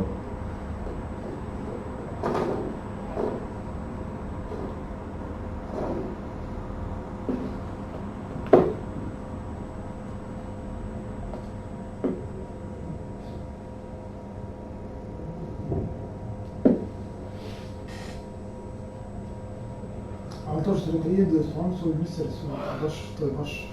Što ti kažeš? To je baš puno stvar. Ja kao se da ti iskreno, meni to... Da sam nekako... nikad, rađe rekla sam brati dan kilo, 15 dana, ništa ću se, razumiš me, jer evo, meni ga, ja isto imam prijatelj ima, on to leti. Mislim, radi se, mislim, tako ima godišnjega, mislim da ona tipa uzme 15 uspije, uzme nekako 15 u 6 i 15 u 8. I tako obavezno je tamo na stari ono kuću, otud je tamo u 8 mislim. Mi smo, cijeli godinu to uzelo, mi smo, ne damo se, mi smo, tu nema šta, ono, kaže, zgusta se tih, dobro, ide sin i vraća se, stari, ali, ono, boli ga briga, ono, tu 10 dana, ono, eventualno 15.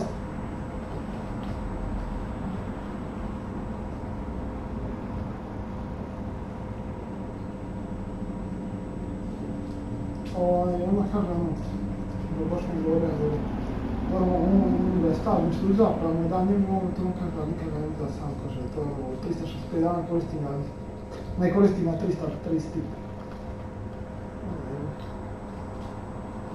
To za niko baš to stavno.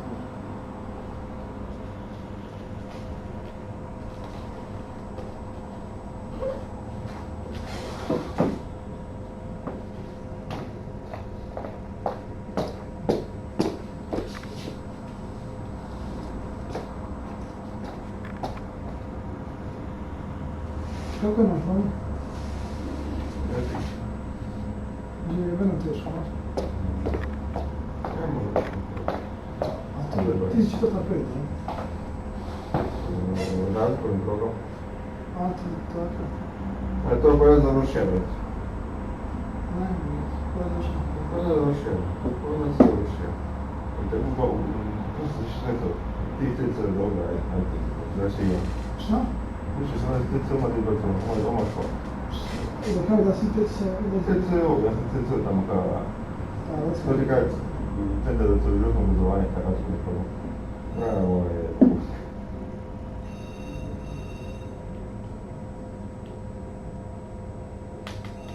To ti kažem, to...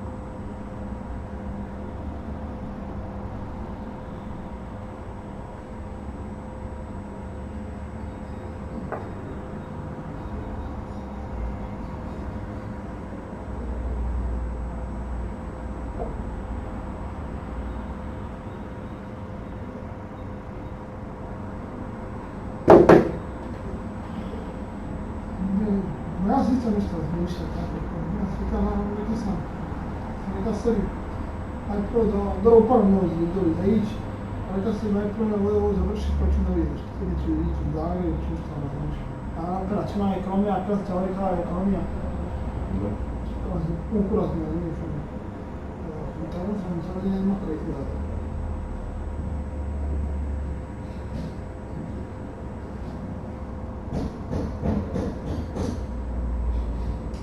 Ja bi sad sustavno završavanje To ja ima neki mali MBA neki, nešto tako nešto.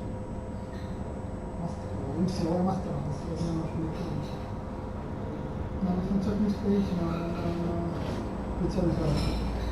I to sam, kad sam mislio ti si ima nešto kao još tema, ima još ovdje tako ti, Dok se ja moram ići, možda kada nešto pisao.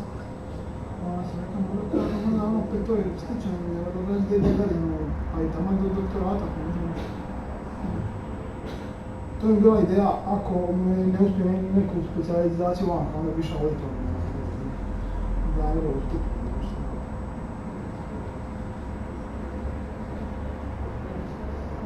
Ali druga revica što je nešto.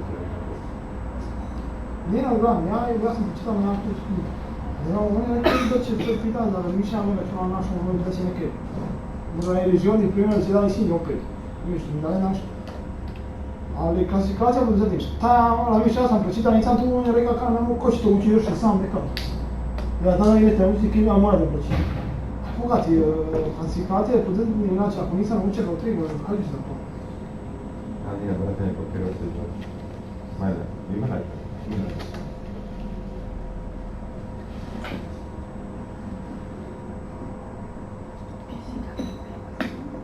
Yeah, I think he is with Alan. He is the owner of the beach. Don't call me, don't call me. But then we will finish at 2. Oh, we will finish at 1 and maybe 12:30 because he will go for like now for 20 minutes. No, I go to 1 hour. That's 1 hour, and that means that you and me are going to stay until long.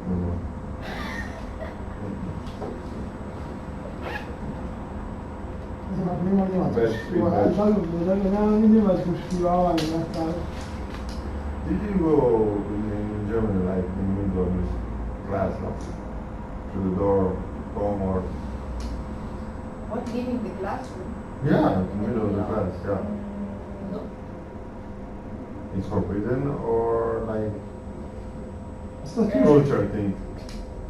It's cultural, right? No, during my bachelor study, Yeah. I also in a private college, and there we had 75% of attendance. You need to have. And yeah, so we could So- and We've lost 2. Yeah. Yeah, I didn't see them. I just Do you think they're coming back? I don't know. Who knows? We'll make a start. Okay, so this session we are looking at governance, how sport is ruled, how it's governed, both directly by a governing body, but also indirectly or implicitly.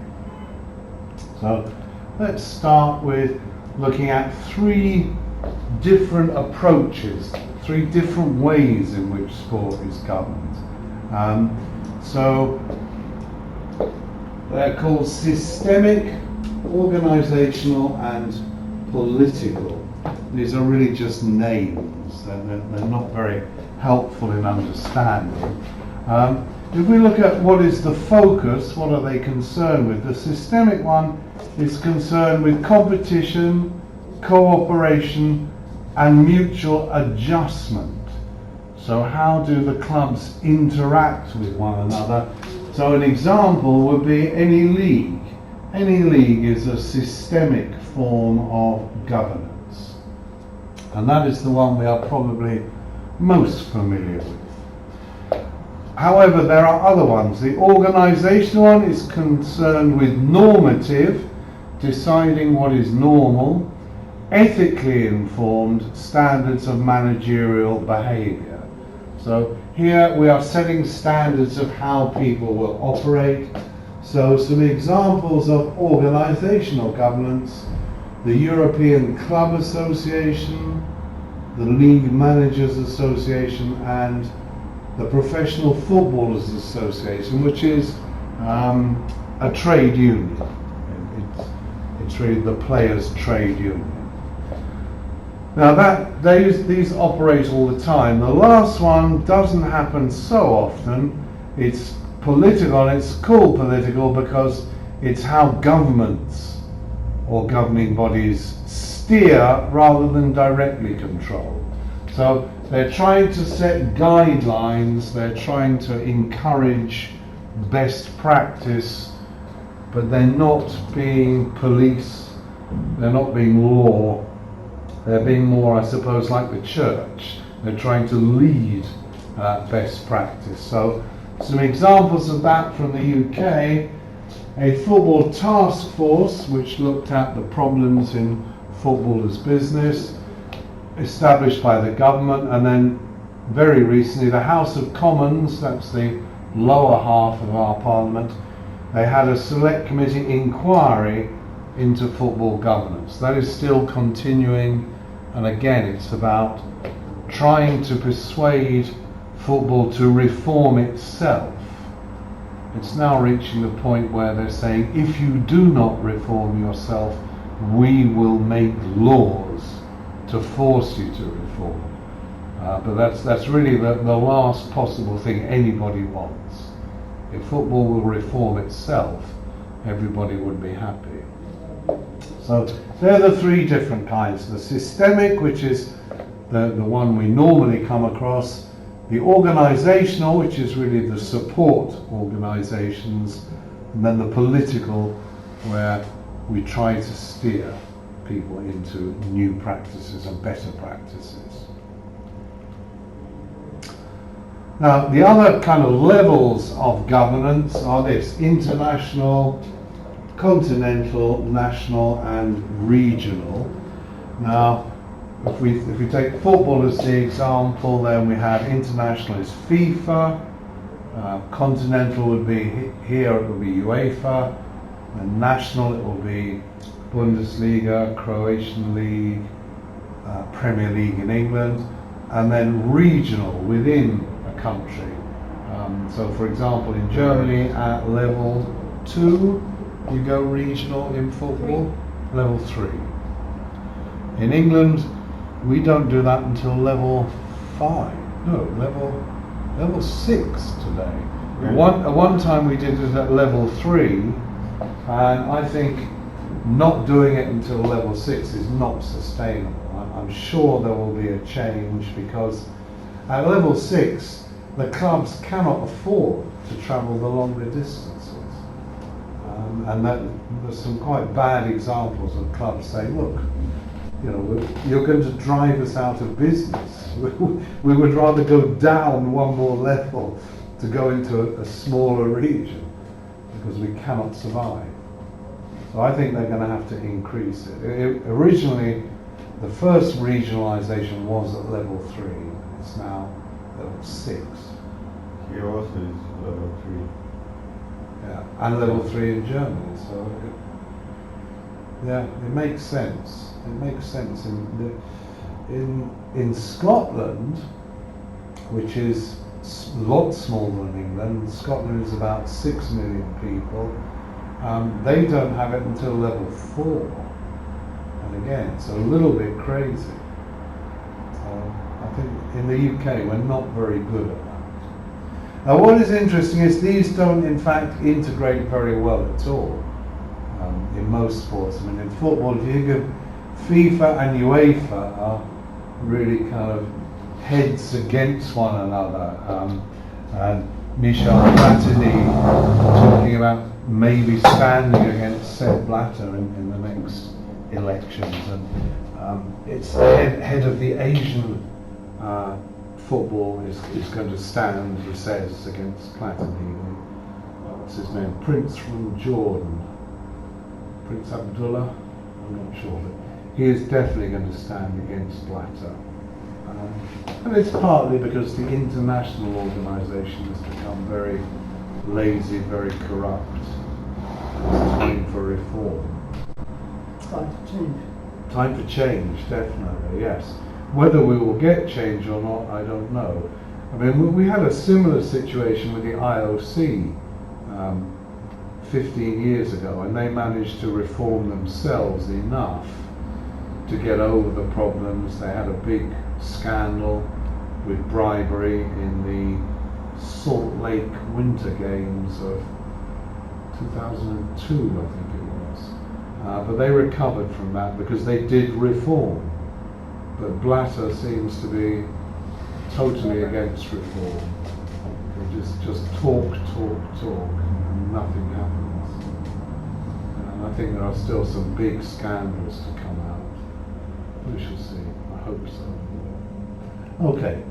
Now, what I've got here, I mean, in the slides that I will get put into Merlin, these are clickable links. I haven't checked them, so I don't know how live they all are. This is really just bringing up the issue of nations. It's very easy to say there are 209 Olympic nations, but it depends, what do we mean by a nation? If we can say on the one hand what the United Nations defines as a nation, or this is going the opposite way and saying who thinks they should be a nation. And I don't know how familiar you are with these. I've picked out really the European examples. It could go all over the world to produce this kind of list.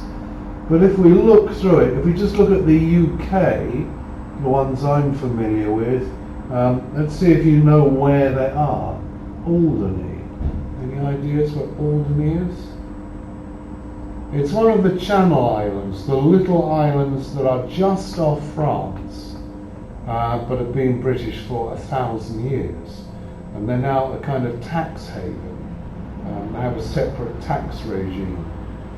So it's one of the special tax regimes in Europe. So going down through the UK, what do we come to next? Cornwall. Cornwall is in the deep southwest.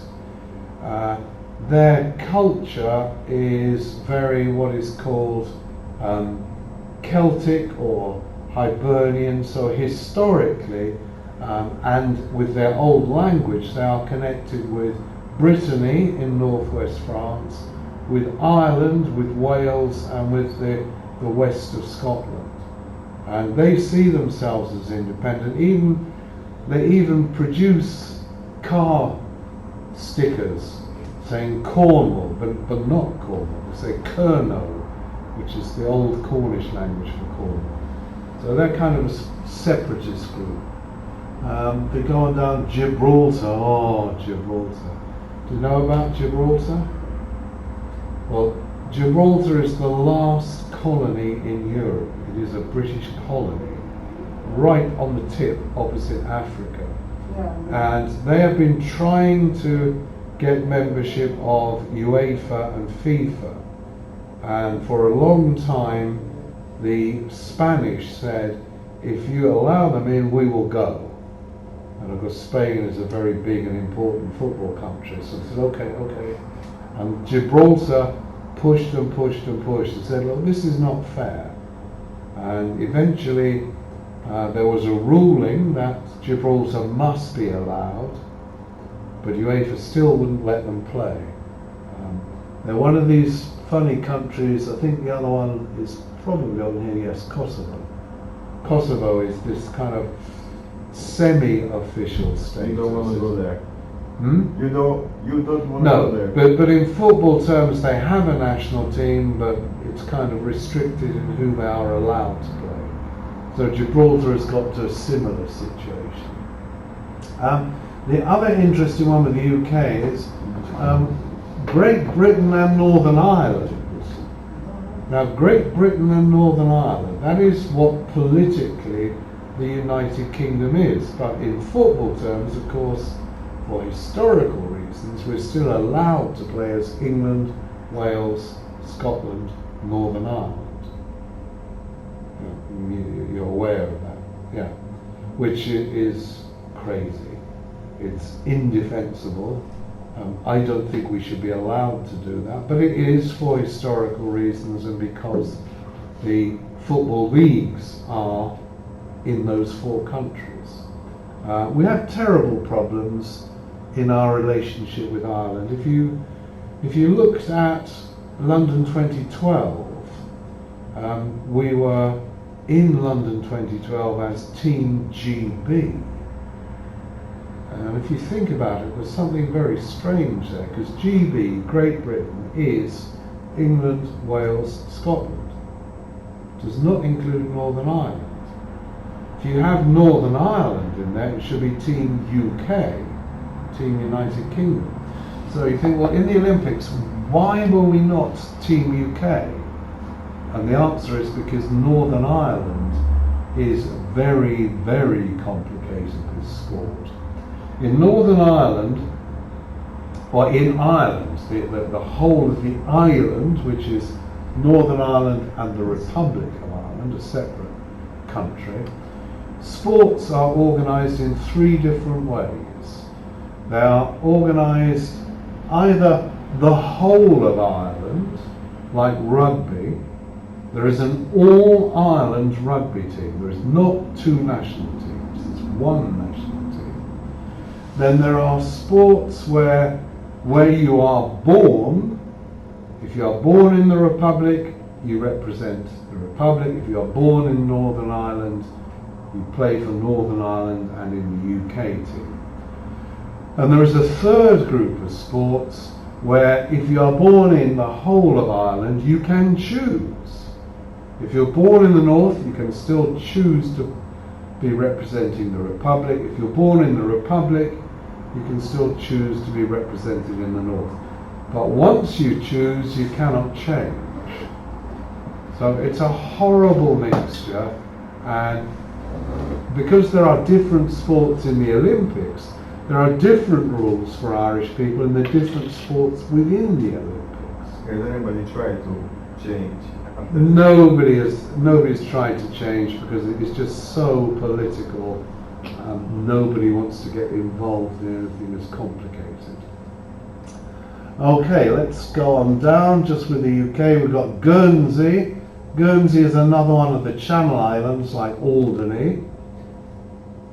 What about that island in front of the Brazil with the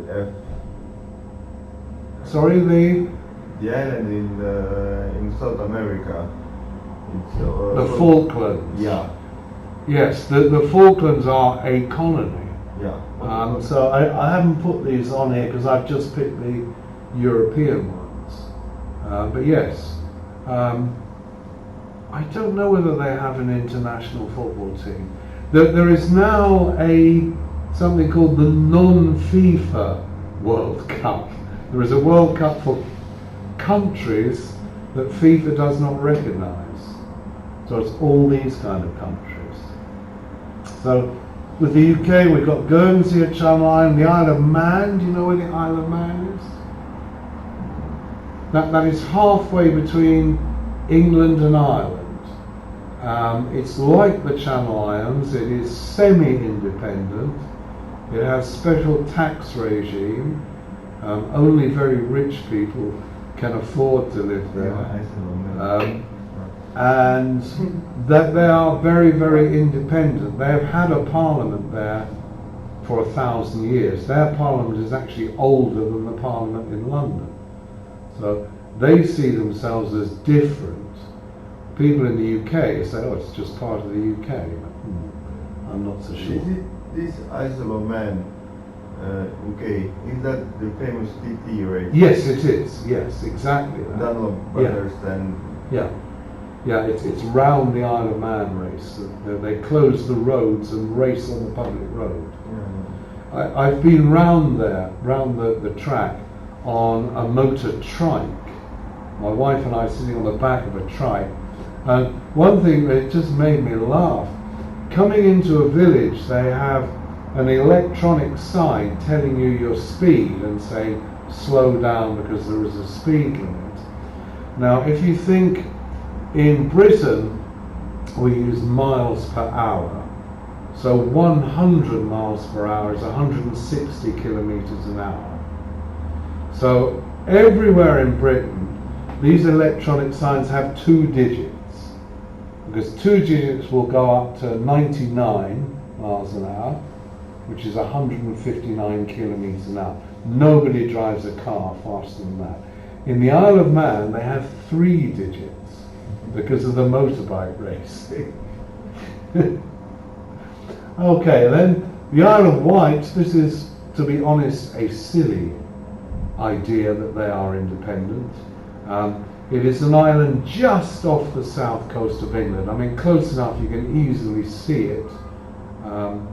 It is a little bit strange.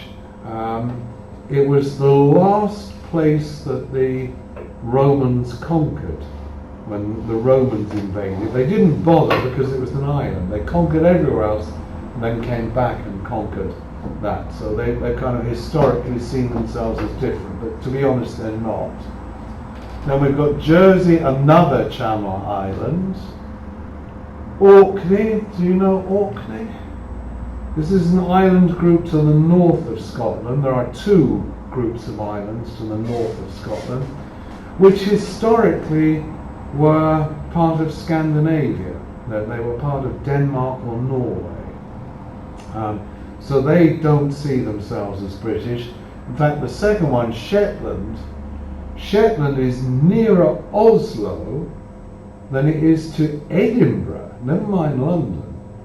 So Shetland was part of Norway until about 1500, and a Norwegian princess married a Scottish king, and as part of the wedding present, the Shetland Islands were given to Scotland. But they feel very, very independent. They behave in a very independent way. That's where the oil is, and they tax the oil and keep it in the Shetland. So they're very, very rich. They're almost like a Kuwait, the Kuwait part of the UK. I think, one more. Two more. The Western Isles.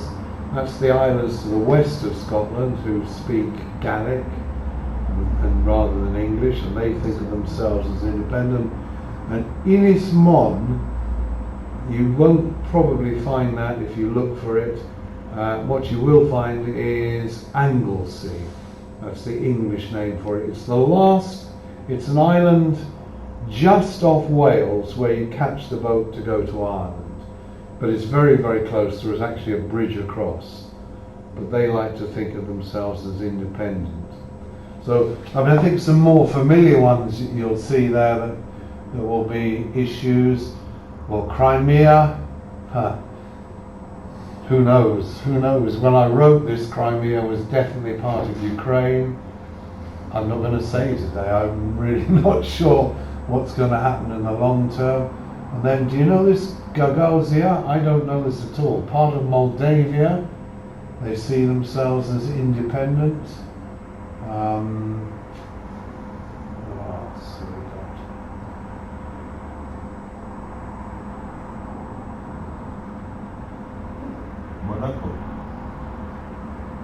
Monaco is on the list there. Yes, Monaco in sport terms, in football terms, is part of France. But even there have been issues. Now, what was the issue? Monaco, the football club. They don't need to pay the taxes. That was it. It was paying taxes, and the French Football League said, "Okay, that's true, but we are throwing you out if you don't pay taxes because that gives you an unfair advantage." So, kind of international dispute within the football area of just France. Don't think we've got anywhere in Germany or within the old Yugoslavia, apart from Kosovo. I guess probably there should be the Republic of Srpska. I'm not sure what their football position is. The Serbian Republic of... I'm just of Kosovo. Yeah. Just Kosovo. Yeah. And then Albania, that was is it Albania or Greater Albania with Kosovo? There are some issues there. But some quite familiar places here that see themselves as independent, we certainly do know. The Azores, the islands off Portugal, the Balearic Islands, Minorca, the Basque Country, capital Barcelona. There's capital Santander. That's in the north, isn't it? Catalonia there is the Barcelona area, different language, different heritage. They certainly see themselves as independent. Where else is well known? Madeira, we would all know as a separate place. Monaco, we've said. Island of Rhodes in Greece, they want to be independent. Silesia in Poland. Vatican City. Vatican City does actually have a football league. Yeah, because there are so many priests training there. They actually have a football league. And there's been some dispute about should they therefore be allowed to play in the Champions League? Should the champion of the Vatican City League be allowed to play in the Champions League? At the moment, no, they're not. But I'm not sure they are very worried about it. But they could make a case and say, why not? Andorra have a place. Luxembourg certainly have a place. Why shouldn't we? So some kind of surprising issues about what is a nation, what isn't. This I'll leave this for you to have a read through when you get it in Merlin. It's talking about this big problem of where does Ireland, and in particular Northern Ireland, where does it fit in, and these different decisions. So it's really a bit in bold. So we've said all islands, that is the Republic and the UK part, all one sport, so boxing, rowing, swimming, tennis, triathlon. In some cases it's individual bodies, the two countries, so archery, athletics, gymnastics, judo, sailing, and in some you can choose, hockey you can choose. Now all of those sports of course are Olympic sports. So within the Olympics, there is a big issue if you are from the Republic of Ireland or Northern Ireland. It depends on the sport, what the governance rules are about which country you can represent. Right, so in nationality, give you some examples of where governance has had a big headache. Don't know, do you remember Zola Budd? Middle distance runner. Wanted to compete in the 1984 Olympics in Los Angeles. Unfortunately for her, she was South African and she was therefore forbidden. South African athletes were forbidden. So, what happened? The UK gave her British nationality. And from beginning to getting her passport, 10 days. Now there were people who've been waiting 2 or 3 years to try and get British nationality, so it was clearly a political decision. When she ran, I think it was in the 1500 metres, she was in front and Mary Decker, the top American runner, caught her foot on the back of Zola Budd's. Mary Decker fell over, Zola Budd stopped, and then whoever was third ran on and won the race. It was a kind of big story in the 1980s. Don't know, do you know him? Do you know which sport he is? Well, you can see his name, Ruzetsky. You can guess he is from somewhere in Eastern Europe. He's actually from Ukraine. But his family moved to Canada. He was born in Canada to Ukrainian parents. I don't know why, but he decided he wasn't going to get very far in tennis as a Canadian player, so he moved to Britain and took up British nationality. So he is actually on his third nationality representing Britain. And like all British tennis players, he actually wasn't very good. More recent examples, Qatar has been importing Kenyan athletes, just saying, hey, Kenya is very good for middle distance and long distance runners, and they are just giving passports to Kenyans so they can run and represent Qatar. You may think the ethics of this is not so good. The interesting with 2022 and the World Cup, whether by then we'll have a Qatar. Qatar will play because they are the host nation.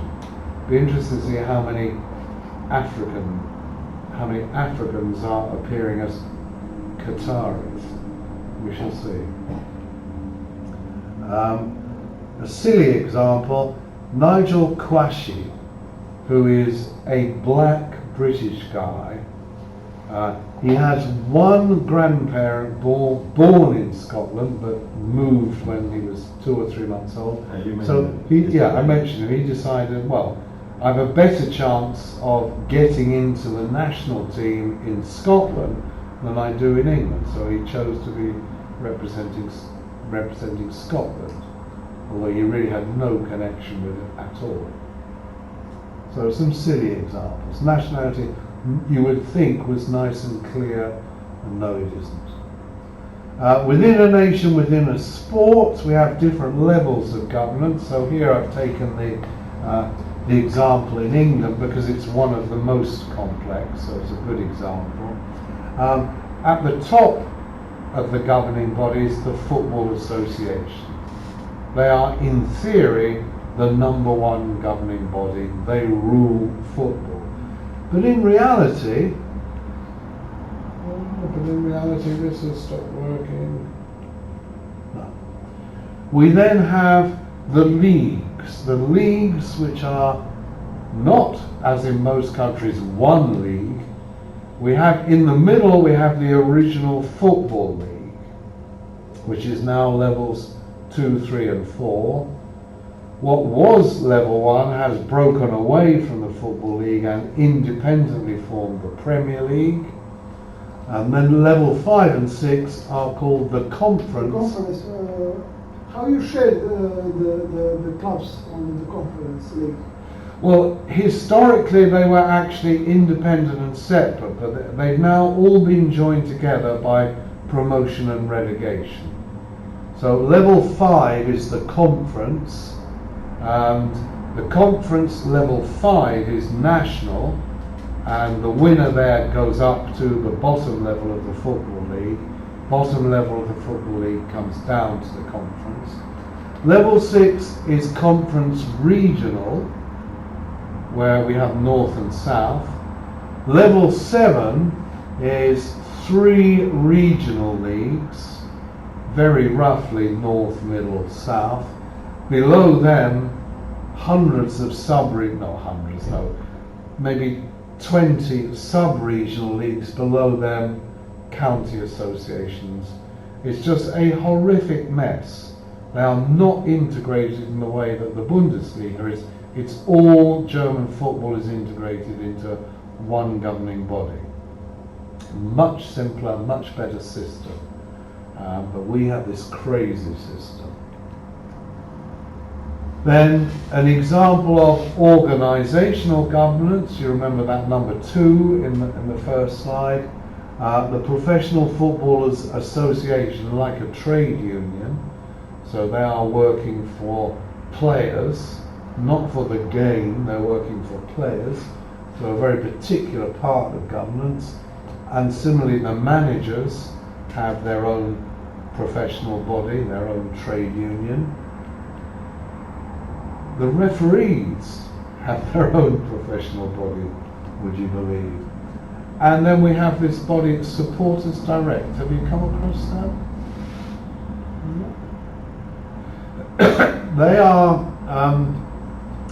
They're a body that, if you remember, one of the political examples I gave was the Football Task Force, where the government established this commission to investigate football. One of their recommendations was more ownership by fans, so the German model of ownership, through what are called supporters' trusts, where people like me buying £1,000 worth of shares and 2,000 of us generating £2 million to buy the club.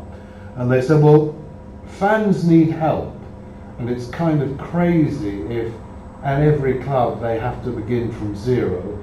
They need an organisation that exists simply to help fans to to form supporter trusts and to buy the club that they support. And that is called Supporters Direct. And most of the money the government make the Premier League pay to support Supporters Direct, to help clubs, to help fans to buy clubs. So they're an organisation. Then separately there is a federation for fans, the football supporters. They do a lot of work, for example, helping a fan who's been arrested.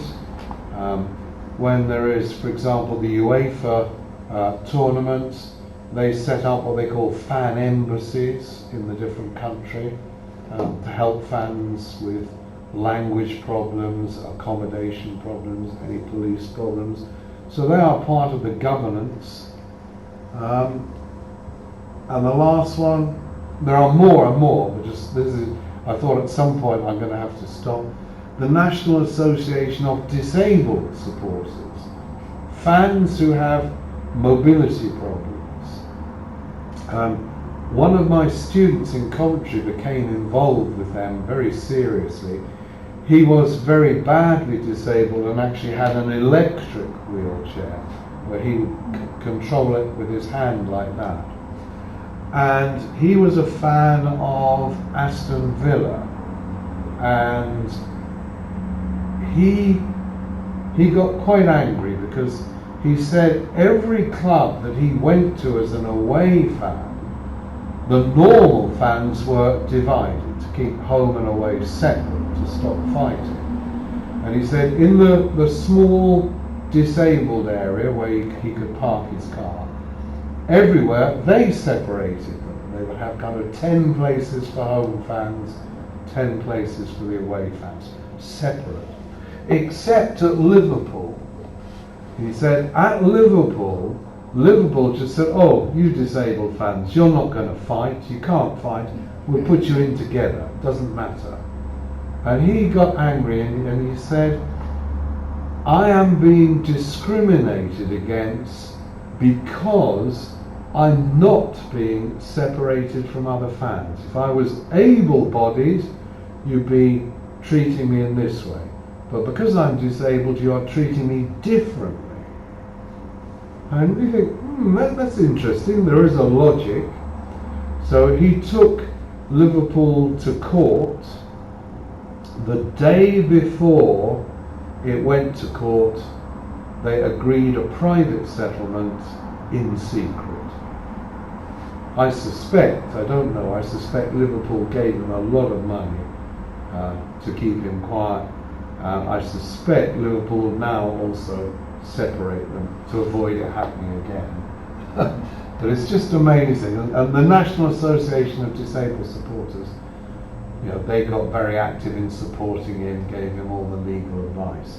So governance, you can see here, just one sport, one nation. That's just football in England. And you can see all these different governing bodies covering different areas. Then, if we go outside the sport, within a nation, we have control of broadcasting. So there is a governing body for broadcasters that is involved in drawing up the lists of which sports are free, must be free. That is reviewed every 10 years or so. So very occasionally, one sport event goes on, another one comes off. Do you know the boat race, the Oxford-Cambridge boat race? Yeah. That used to be on that list. And about 5 years ago, the broadcasting body said, we can't see why this needs to be on the list. This doesn't need to be free. It's a minority interest. It's not a national interest anymore. To be fair, it was. 50 years ago, it was a very, very big event. But today, it's not so important. And anyway, they started to get money through sponsorship. I think that made a big difference. It's now the Gordon's Gin Oxford-Cambridge boat race. Gin kind of looking for something like polo, and they said, okay, Oxford-Cambridge boat race, that's very upper class, we'll do that. So broadcasting certainly have their nationality. Well, I don't know what's happening here. Yes. Advertising, there is a governing body that controls what you can and cannot do in advertising. How do they get involved in sport? Well, I can think of two examples. One is on shirts, you are not allowed to advertise alcohol. So when, for example, Carlsberg was sponsoring Liverpool shirts my size had Carlsberg on, but when you bought the little miniature shirts for babies or small children, it did not have Carlsberg on it. It was not allowed to. It was against UK advertising restrictions. The other very funny one is contraceptives. You know contraceptives? When people make love, it stops a baby coming, okay? And the big manufacturer in the UK is Durex. Do you know that? Yeah, oh great, you know Durex. Well, that was absolutely forbidden. Any kind of advertising of contraceptives, totally forbidden on television. And Durex did something very clever. They got advertising space around Silverstone, the Formula One racing track. They had Durex, Durex, Durex, Durex. And I actually saw on television Niki Lauda being interviewed for 5 minutes, and behind him you can clearly see Durex, Durex, Durex. So they managed to get onto television by putting advertising where they knew somebody was going to be interviewed. They're very, very naughty. There are health and safety issues.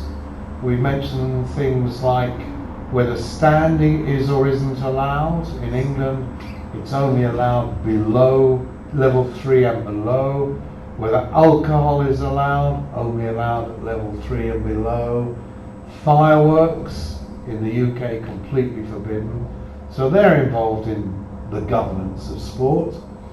Issues like the police. The general rule in England is inside a stadium, the club is responsible for policing and controlling. Outside the stadium, the police are responsible, but the police decide how many police, and the club must pay for these extra police. And that's caused lots of problems, because in the UK the police are very, very regional. We don't have national police. And in different places they charge very different prices. So some clubs have to pay very high amounts of money for extra police, other clubs don't. So that's a big issue at the moment. Local councils. Local councils, I suppose, are mainly involved in governance with issues like building a new stadium.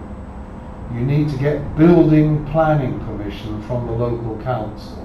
And not only planning permission to build your new stadium, what do you do with your old stadium? You probably want to either put houses or a supermarket, and again you will need permission from the local council, the local state body. So they have a direct input. They also issue the safety certificate. So the health and safety very often is controlled by the local council. And they can close part of a stadium if they think it's not safe, for whatever reason. If their officer says this is not safe, you're not allowed to have people there, then end of story, until you repair it. Her Majesty's Revenue and Customs, they're involved in two ways. First of all, tax, paying tax on players' wages, and secondly, any selling of alcohol, they collect the tax from that. In recent years, they've become quite important with clubs going into debt and not paying their debts. And one of the things they don't pay is pay their taxes. Now, this is not just a British issue, it's It's very bad in Spain, for example. It's very bad in Brazil. In both cases in football, they are not paying their taxes. This is not going to continue forever. The governments are slowly beginning to say, just because you are a football club, that doesn't give you any special reason to not pay your tax.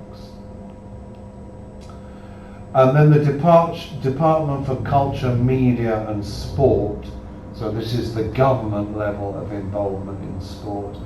They're not so involved in professional sport, at least they haven't been, but they're now getting more interested because they're worried about the very bad financial state.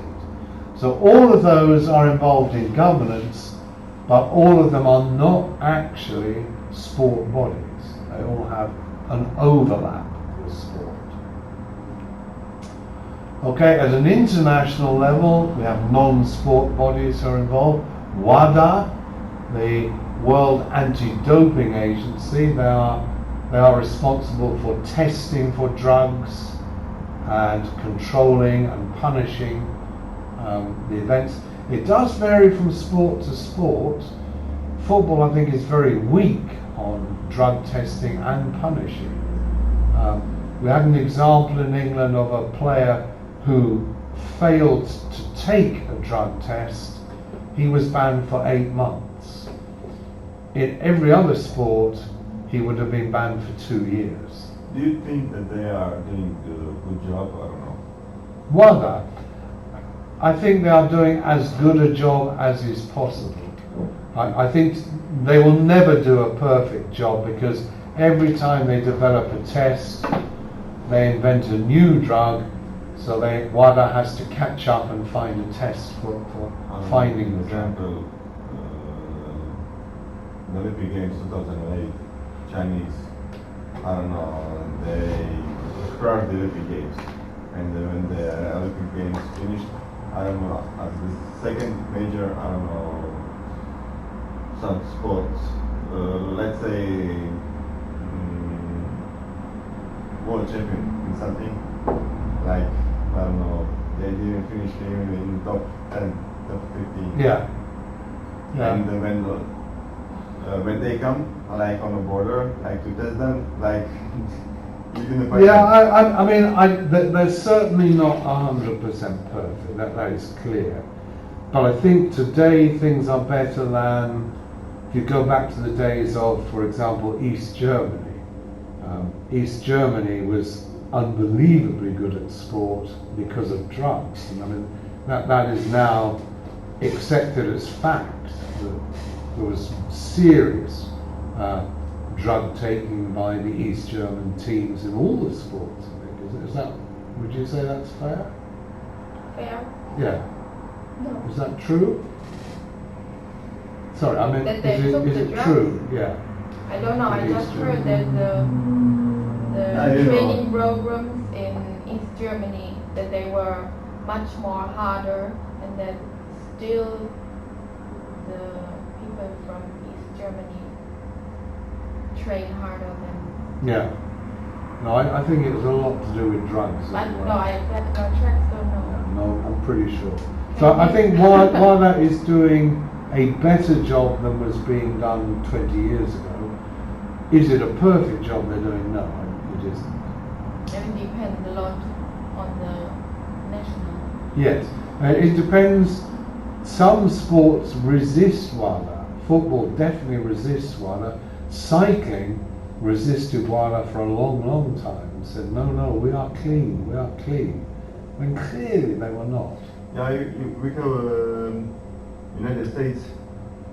They are guaranteeing on a paper, Yeah. black and white, and they are saying like our sports men and women are clear. They don't use the drugs and everything, and you have like last 15 years, like 7 of top athletes from the United States, they are falling on the doping agency. Yeah. Yeah, but they have support of the government, so.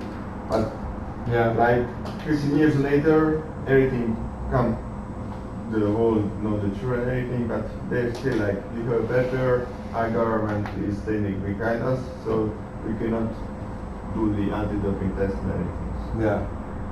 And they come to the Olympic Games, and you have a question like, what is the meaning of the Olympic Games? Why do I train, Yeah. I don't know, 25 years of my life, turn away when somebody come here, like from the United States, for 5 years he using the illegal stuff, and he won the gold medal. That was definitely the problem in cycling, where everybody was taking drugs. So you kind of think, I'm never going to win if I don't take drugs as well. So it became Where's a the meaning of culture. the sport? And going back until certainly from the 50s, they were taking drugs in cycling. So they had a terrible problem. Whether they've succeeded in cleaning up cycling, we'll have to wait and see. I think they probably have cleaned it up considerably. I'm not sure whether it's 100% clean. Okay, these international bodies. Must be a bad connection here. I don't know what's.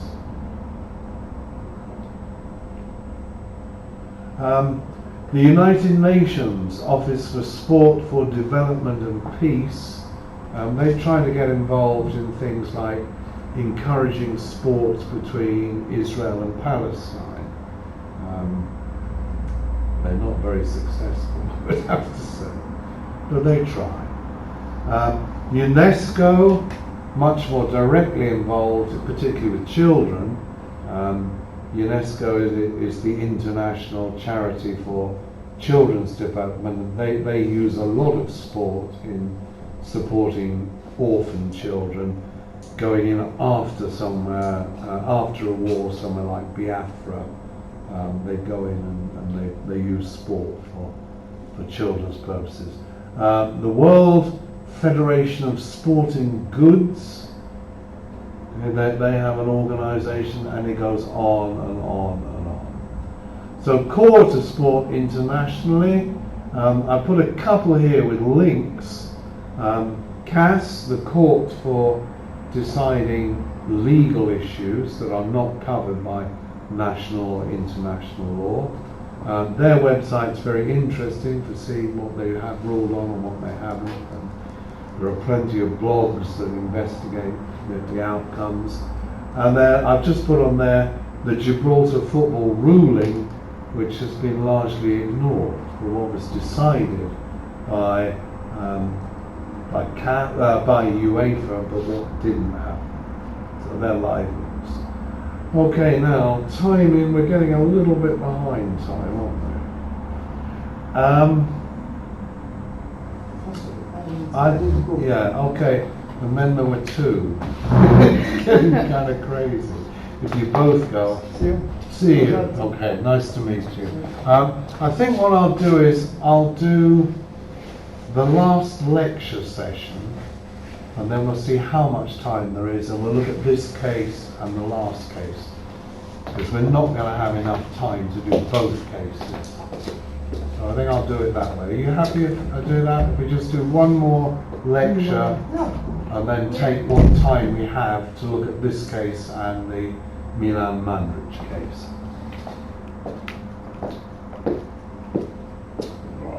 Right. What did that say? Oh, don't know. It's gone anyway.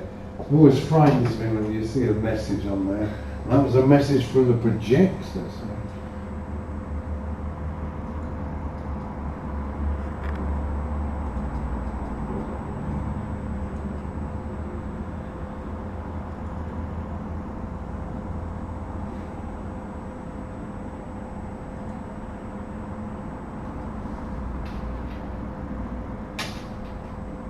Okay, so this final lecture session is looking at the benefactor model. So this is the model used in England and in Croatia, but not in Germany.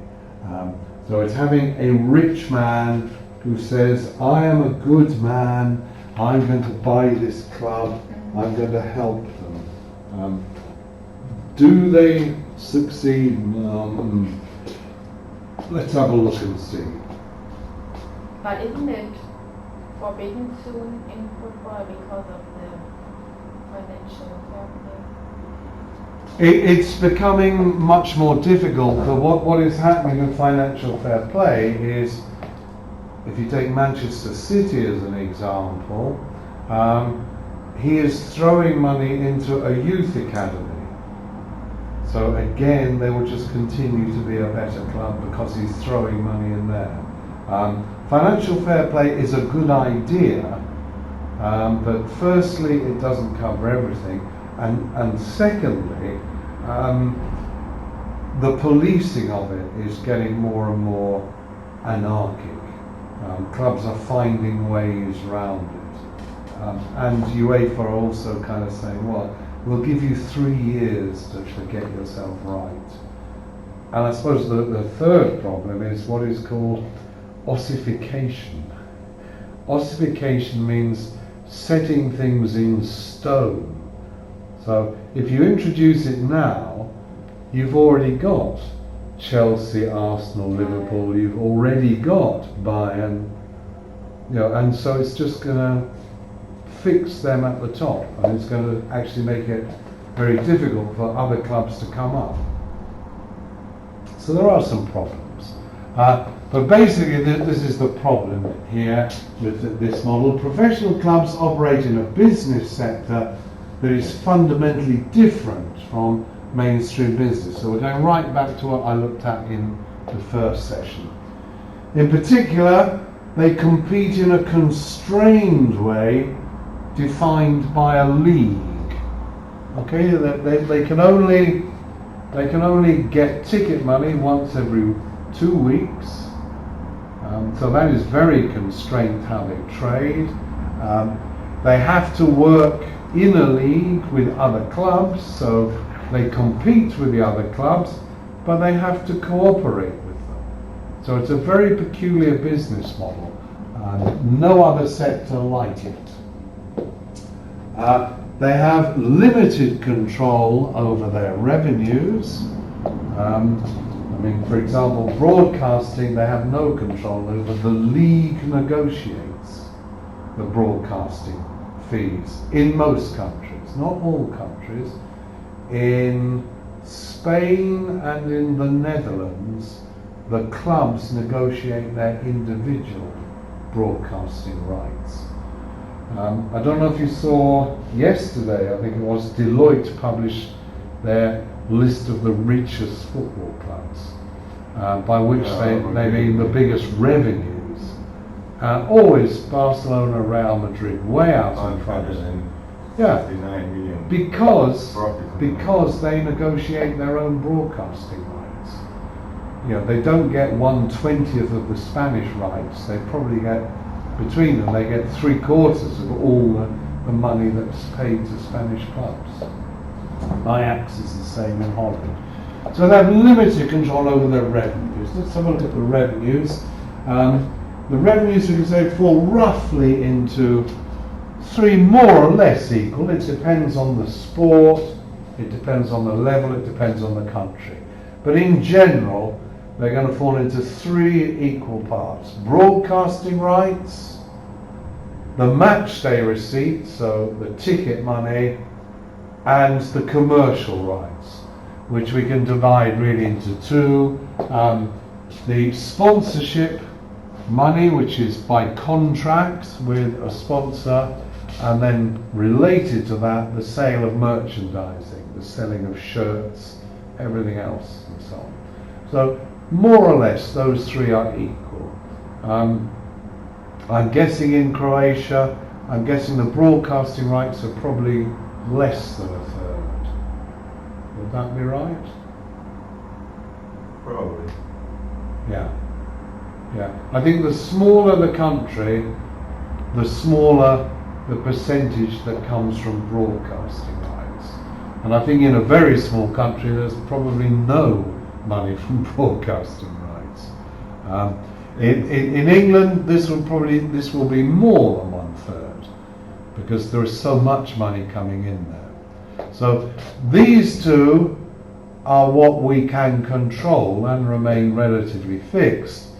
This we can't control, it's decided by the league who negotiate them, and it's determined by the size of the market and the size of the country. So the bigger the country, the bigger the money. Right. So which of those can you control? Because if we're looking at what can a benefactor do, what can he encourage, what can he grow, which ones can we control? Well, if we go through them, we need to do it on there. So we've really answered that, haven't we? We said broadcasting rights you cannot control. Match day receipts, well, you can control them, but there are limits.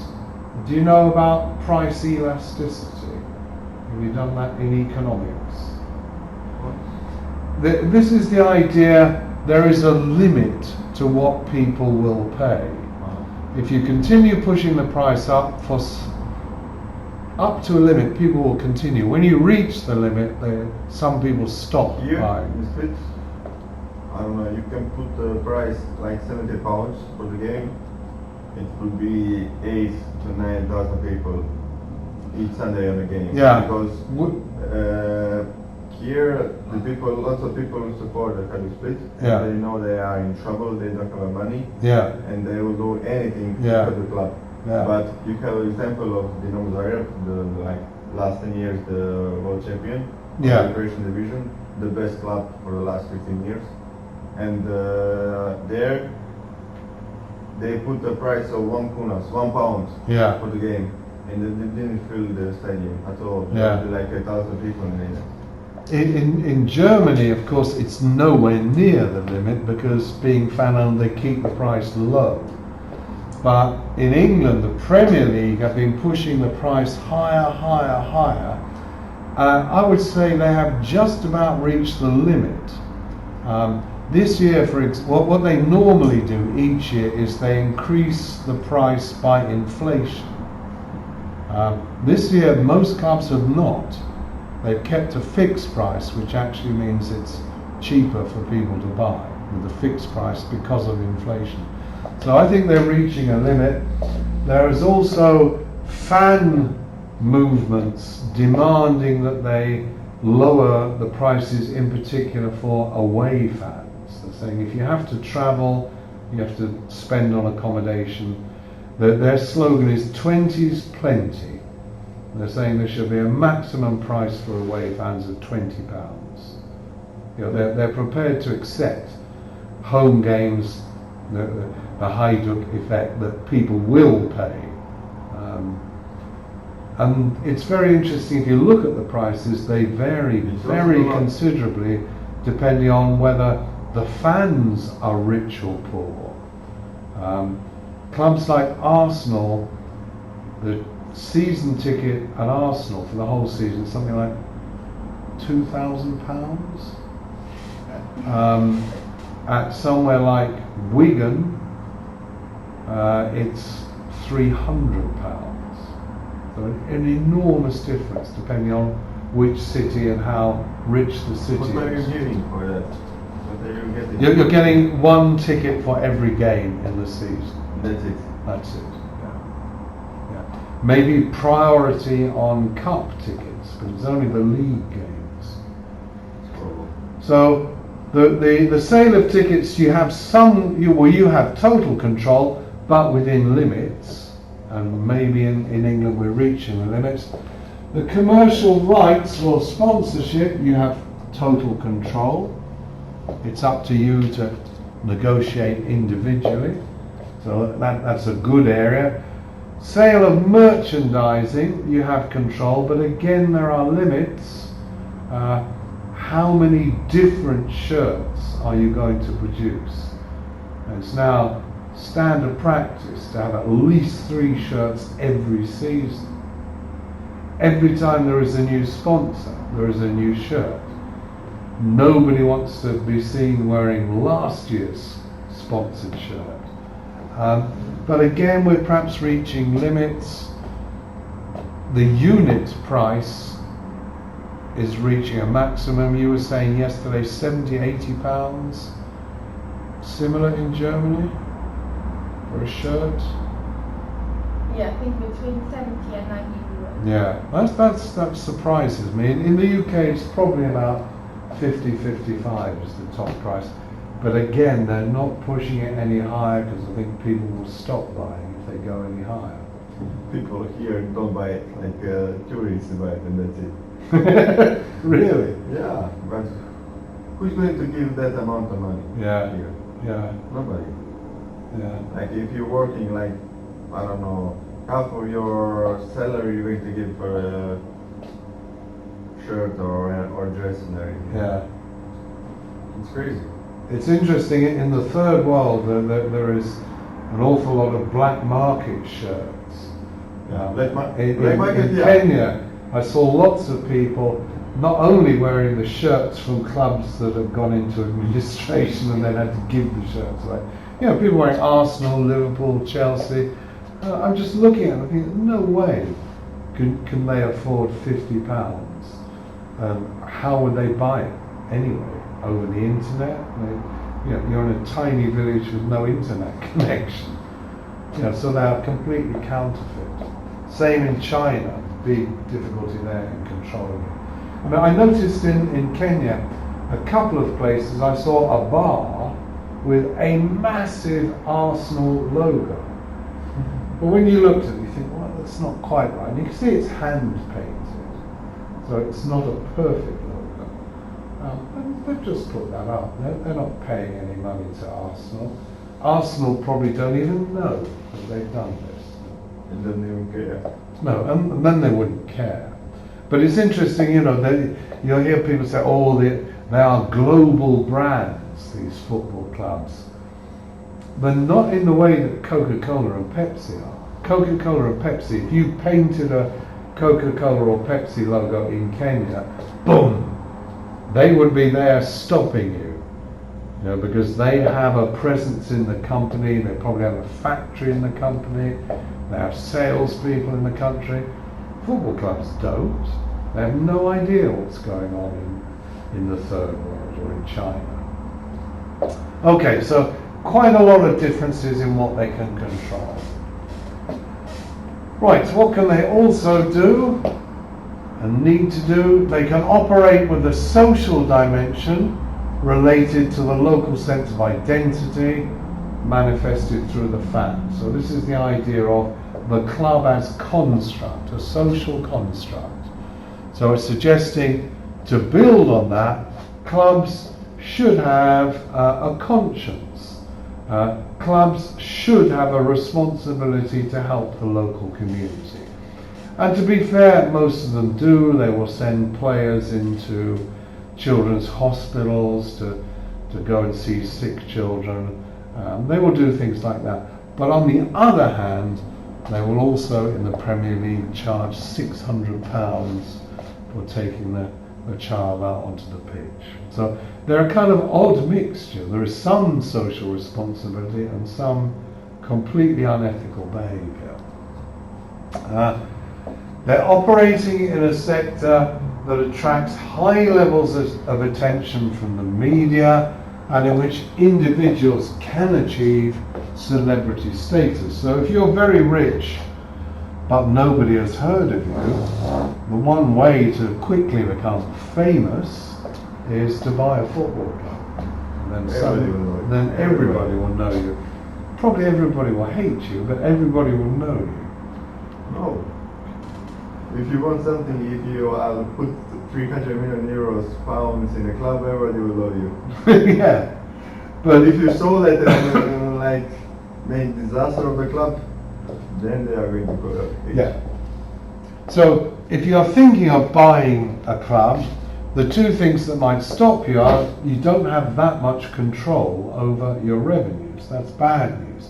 But the second two, becoming famous in particular, these will encourage someone who's already made money in another business sector. It's always somebody who's made a fortune outside sport. And they then come and decide to lose that fortune in sport.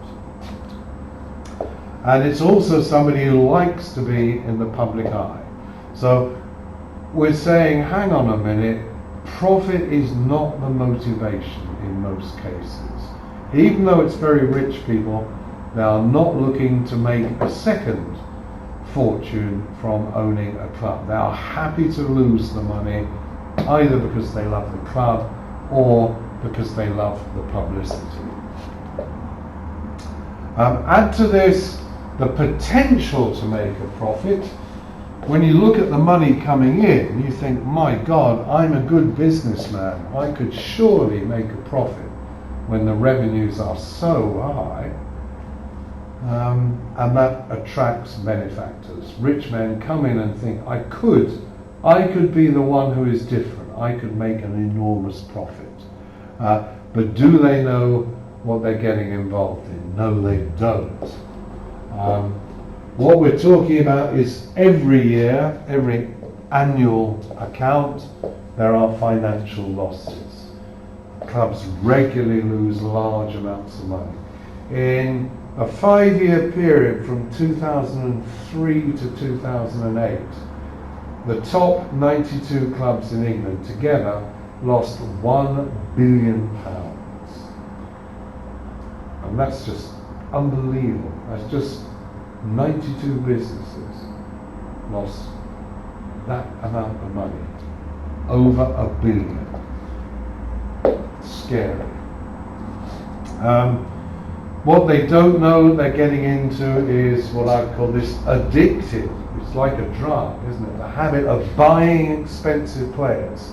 Especially when you are threatened with relegation. You get near the end of the season, you're just above the bottom. What are we going to do? Buy another player. Okay, and then you go down, you're relegated. I forgot to put in his contract that his salary goes down if the club goes down. I mean, at Portsmouth, we went from Premier League, we went ching, ching, ching. We dropped to level 4 in 3 seasons. And when we were at level 4, we still were left with one player from the Premier League who was earning £36,000 a week. And we're playing in level 4. Talal bin Taim was an Israeli international. We finally persuaded him to go. But he wasn't even playing. He wasn't even playing. But from his contract he was earning £36,000 a week from a club that had just been bought by the fans and was at level 4. Horrific. He was happy. No, I'm sure he was very happy. And of course they will face fans who are often very irrational. When a rich man comes, they demand he spends money.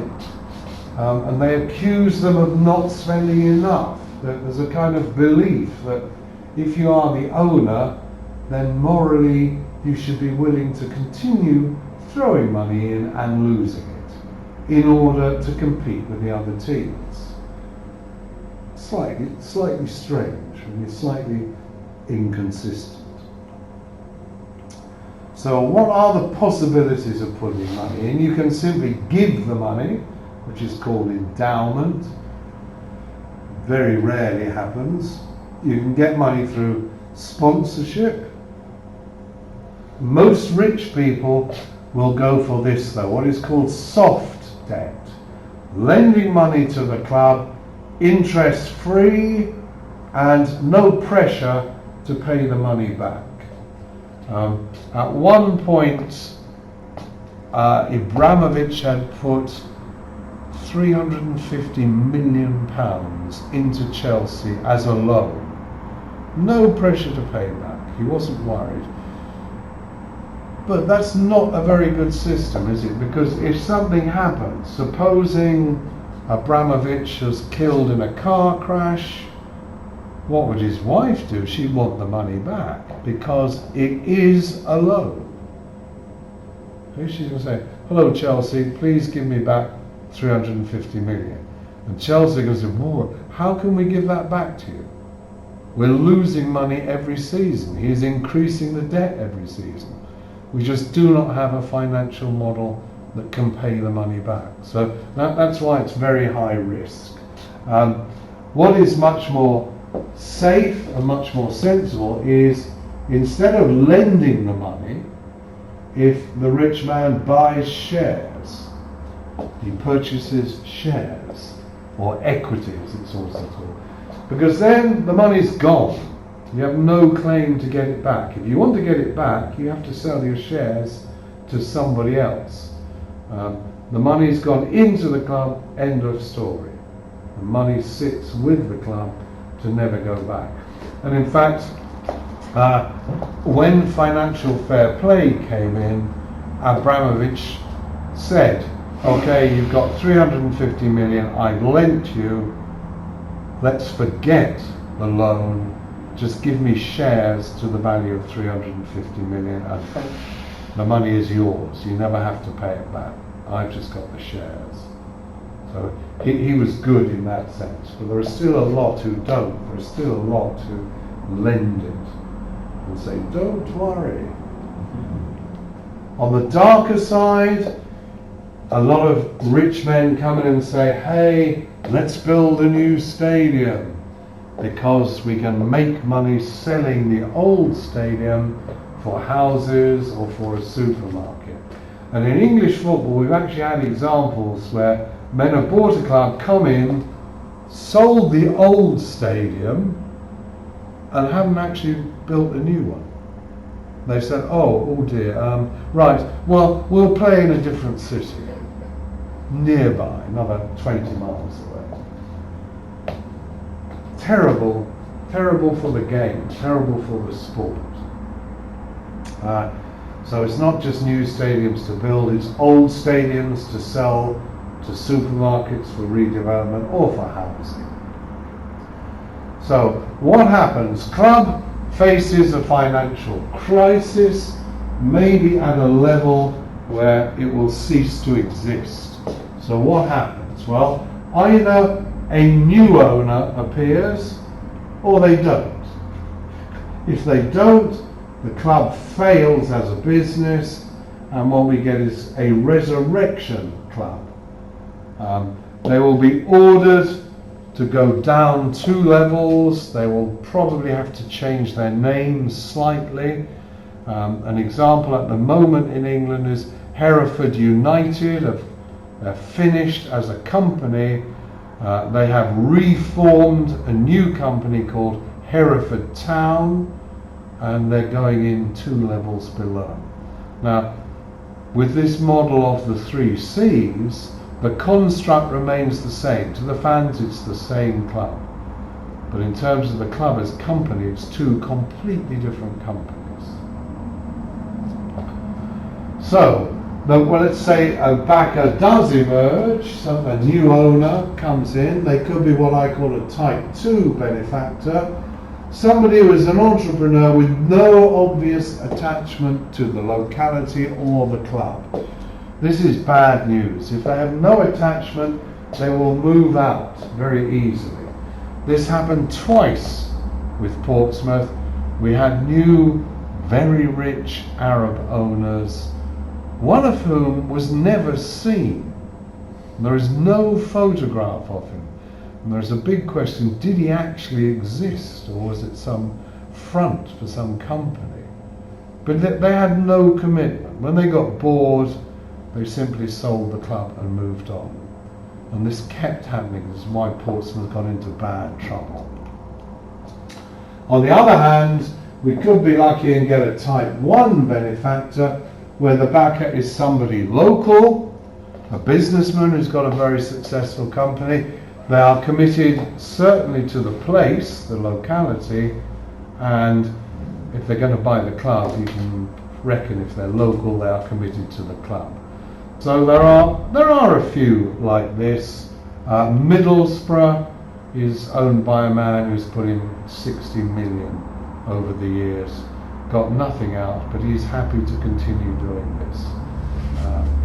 It's really very few clubs where you get the type 1. It's much more common to get the type 2. So what happens? The potential benefactor conducts what is called due diligence. They get the financial accounts, They get experts to look through the financial accounts and say, this club is in a bad way, but it is recoverable. If you invest a little bit, it will turn it round, it will improve, things will get better. Or they say, look, forget it, this club is just so horribly in debt, you can never recover it. But very often that doesn't happen. People just rush in and buy it and don't realise what a bad club they've bought. The existing owner or the board of directors will consider the new benefactor's approach. Are they going to sell? Is it enough? And what kind of benefactor do we get? A different kind here. We've had type 1, type 2, depending on whether they are local and committed or outside and not committed. This is a different way of classifying them. A type A benefactor, one who has the money and the commitment to engage in a long-term support, even if the club is not sustainable. So somebody who is willing to throw money in. So if you're a fan, this is who you want. You want the rich man who is prepared to commit. Then we have the type 2, where the benefactor runs out of money. He doesn't have as deep a back pocket as everybody thought he had. That happened at Portsmouth twice. Or they run out of commitment. They get bored and say, oh, to hell with this. Let's just sell it. Or time runs out. They get old and they die. And then their family want the money back that's been lent. And in any of those three circumstances, either not enough money, not enough commitment, or time runs out, then they seek to exit. They want to get out. They try to sell the club, but it isn't sustainable, so nobody wants to buy it. Then we get the type C benefactor. Benefactor actually had no intention of doing good and begins to asset strip, to sell off little bits of land to make money. Surprising how often that happens. And then D, we find the benefactor who actually never had any money, who never had any commitment, and knew nothing about business. There was a man who tried to buy Carlisle United, a level 3 or 4 football club in England, and when the newspapers heard about him trying to buy, they investigated a little bit, discovered he was a waiter in a restaurant, and he just made all these stories up about how rich he was and how maybe to fair he was committed to Carlisle United, but he didn't have the money, he didn't have the skills of business, he was just a joker seeking publicity. So that kind of type D benefactor is not going to bring stability and is not going to bring success.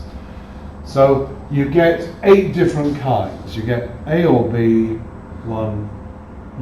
get 1 or 2, and A or B or C or D. So you have 8 permutations. And of them, only kind of 1 is good. Only a 1A is a good one. Are there any patterns in who you find in English football? The first one is whether you're a foreign owner or a UK owner, there's good and bad in both. Okay, one time people used to say, oh, foreign owners is always bad, they're not committed. Well, my research suggests no, you get some good foreign owners, and equally you get some very bad UK owners. They're not very relevant. The commitment depends on having the money. If you don't have the money, you won't have the commitment. You won't be trying to borrow money to support the club. Integrity, are they honest men or not? Well, from hero to zero, there are complete 100% criminals who've bought clubs, and there are some very honest, decent men who bought clubs. There's every permutation in there. This is all research-based. The only way of guaranteeing success seems to be massive spending. So if you are Abramovich at Chelsea or you are Sheikh Mansour at Manchester City, yes, you can buy success. But middle level, this guy at Middlesbrough who spent 60 million, when he bought them in 1986, Middlesbrough were level 2. He bought them, threw in the money, he took them up to the Premier League. They've now dropped back to exactly where they were in 1986. And he spent 60 million to get them exactly where they were 30 years ago. Quite depressing for him, I guess. When the benefactor, the owner, the rich man decides to go, this is usually a disaster, simply because the club cannot produce enough money to survive without that person throwing it in. So it's like cutting off the blood supply. Of course it's going to die if you cut off the blood supply. And the blood in this case is the money supply. Right, how are we doing? We've got, it's 1:45, so we've got half an hour. We've got the two cases. We've got the Flavio Briatore case, and we've got the Milan Mandaric case. Any preference which one you prefer to start with? I think the Milan Mandaric is probably the more interesting one, so let's start with Milan Mandaric and see how we go.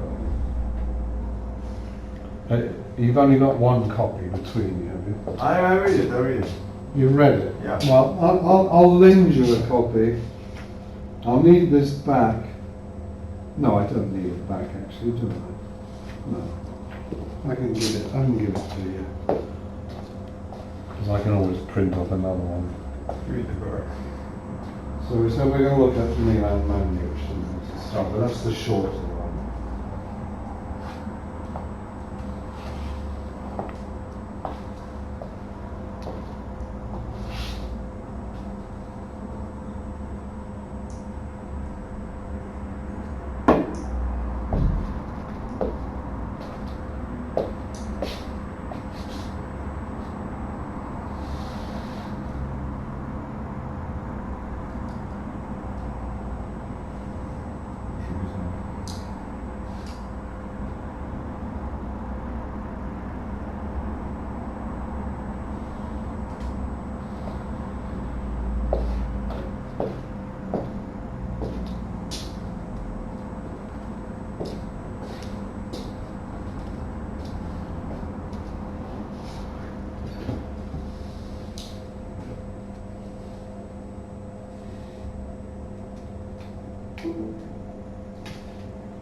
Yeah, okay, go through it. Yeah, okay, so what do you think of Milan Mandrić? Is he a good guy or not so good guy? This guy who is dealing with the clubs like a car. Yeah. Bought it and sold it like when he done like 150 miles on it, like then he thought I need to sell it and buy the new one. It is. Like a toy.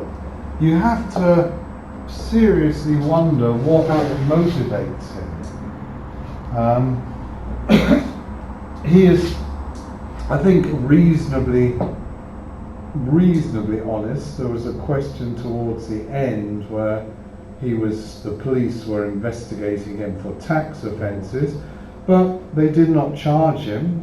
They didn't take him to court in the end. So, and what about if you look at, say, Portsmouth? He bought them when they were in deep, deep trouble for 5 million.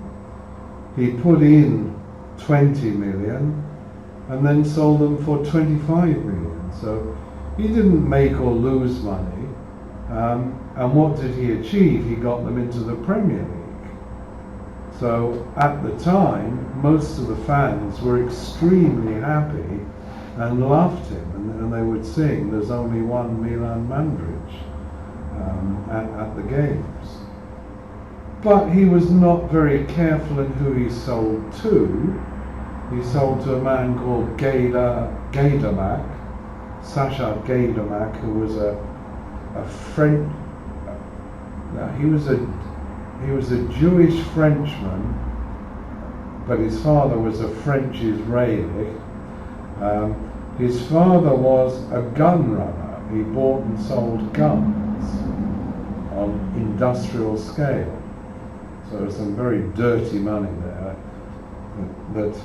The suggestion was that the son was simply covering for the father, who was the actual owner. But the father, if he stepped outside Israel, would have been arrested on an international police warrant. So not the perfect owner, and not the perfect owner in that after 1 year he just got bored, and then sold on first of all to one Arab and then another Arab, and that was really the end of Portsmouth. So Mandrić, during his time, the good news, he took us to the Premier League. The bad news, he made us unsustainable. We needed to continue having this money put in, and he didn't sell us to somebody who was able to. And if you add them up, I think it's something like 11 different clubs. If you count the American, the Belgian, the French, certainly something like that.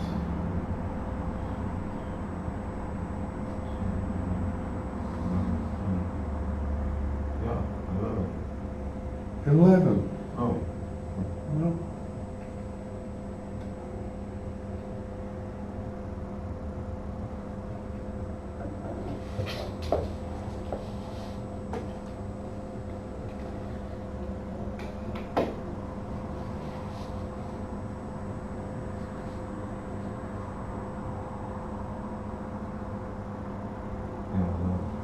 it's 11, isn't it? I mean, you think, what is a man doing buying and selling more clubs probably than cars he owns?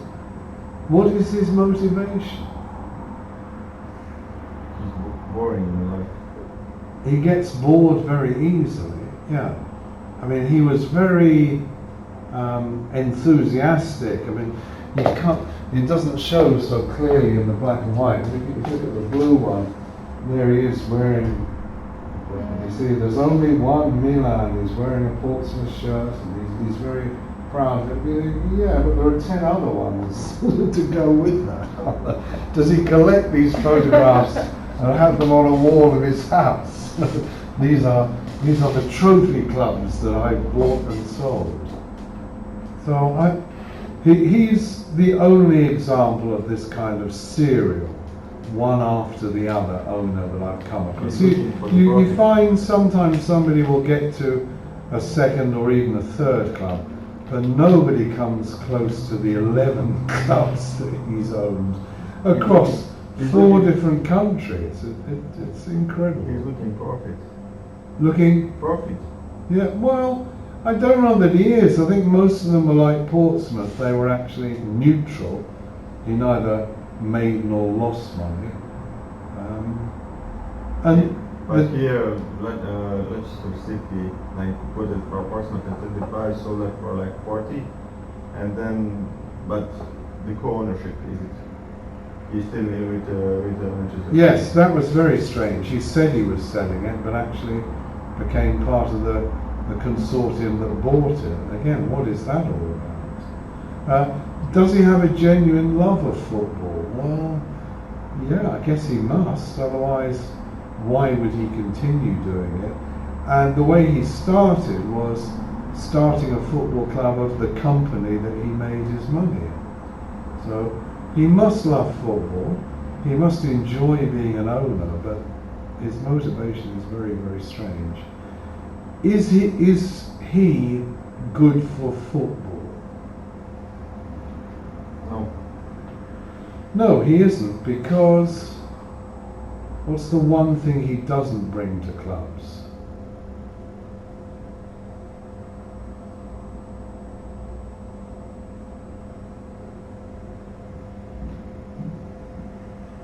I would say passion.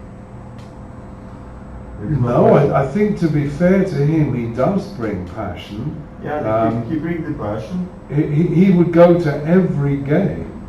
He would be there and talking to fans. No, he certainly had the passion. Yeah, but he will be there. He will be there. He will be every game, what you said. But I don't know.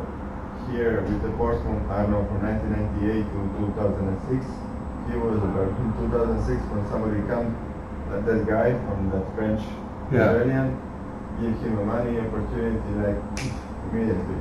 Yeah. So what he does not bring is long-term stability.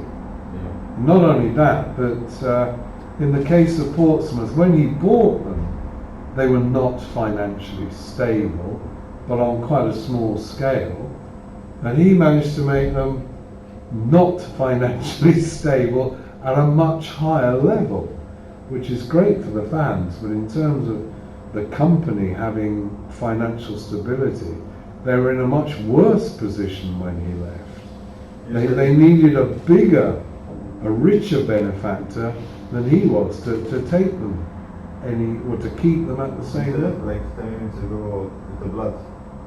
In 1996, 1998, the Portsmouth used to have just this bottle of blood.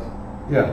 It's needed enough and that's it. When he came, like 20 of these. Yes, yes. And he left, and they used to get like 20 of these. Yeah. And they still wanted like. Absolutely, yeah. So in the long term, he was extremely bad for Portsmouth.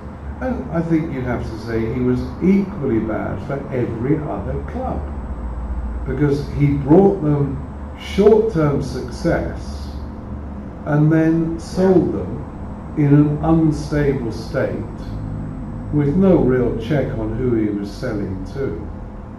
So I think, to me, he's not a good Probably, guy.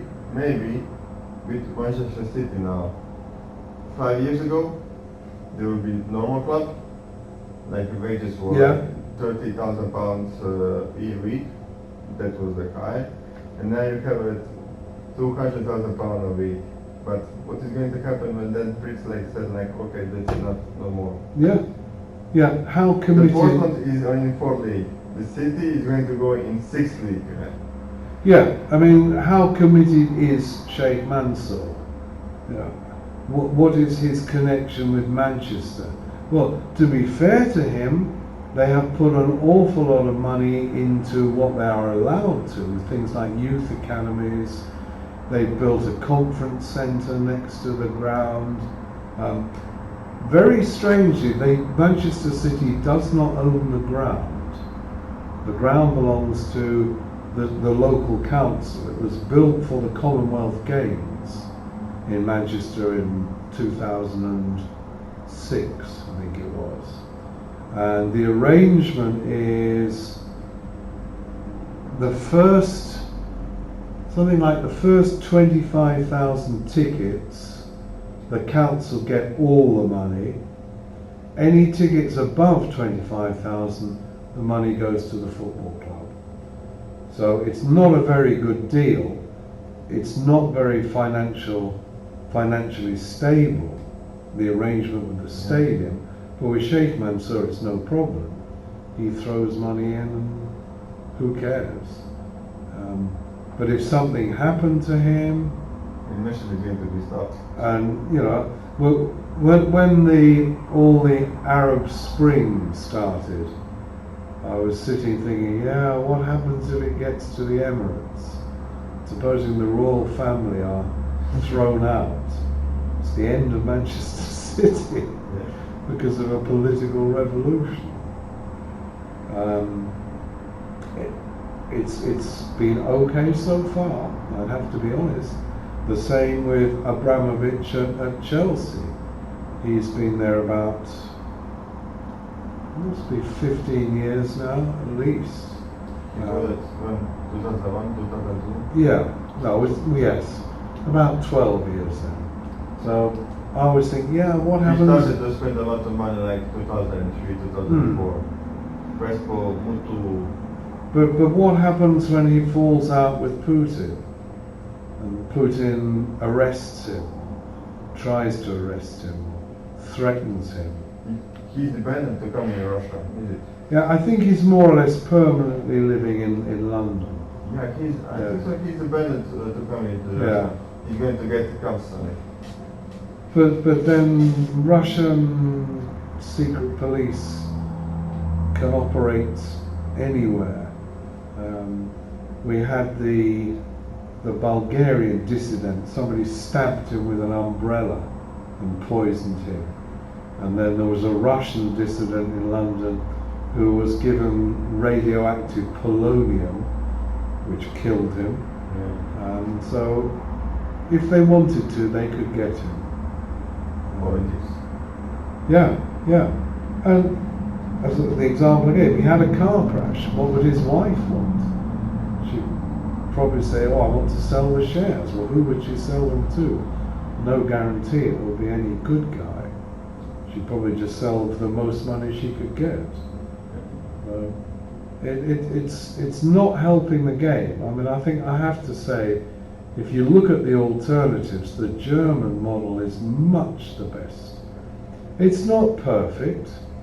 Nothing is perfect. Nothing is perfect. No, but I mean, if you look at what is on the negative side of the German model, the Bundesliga model, it's not a real problem. It's things like you don't get star players because you don't pay the wages that English or Italian or Spanish teams will pay. You tend to get more Germans. You grow your own more through your youth academy. But that turns into a positive because you're a very strong national team. Yeah, I mean, as an Englishman, I can only look at envy at your national team. You know, our national team is a joke. You know, you're number one, we're now number 13. We just live in a fantasy dreaming of 1966. We sometimes wonder that Germany didn't win the world wars on penalties against the English. So even the negative side is not really a negative side, it turns into a positive side. I can't really think of any other negatives of the German system. Well, you get cheap tickets, you get a strong national team.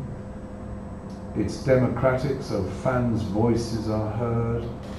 From what you're saying, I'm surprised merchandising, I'm surprised shirts are so expensive.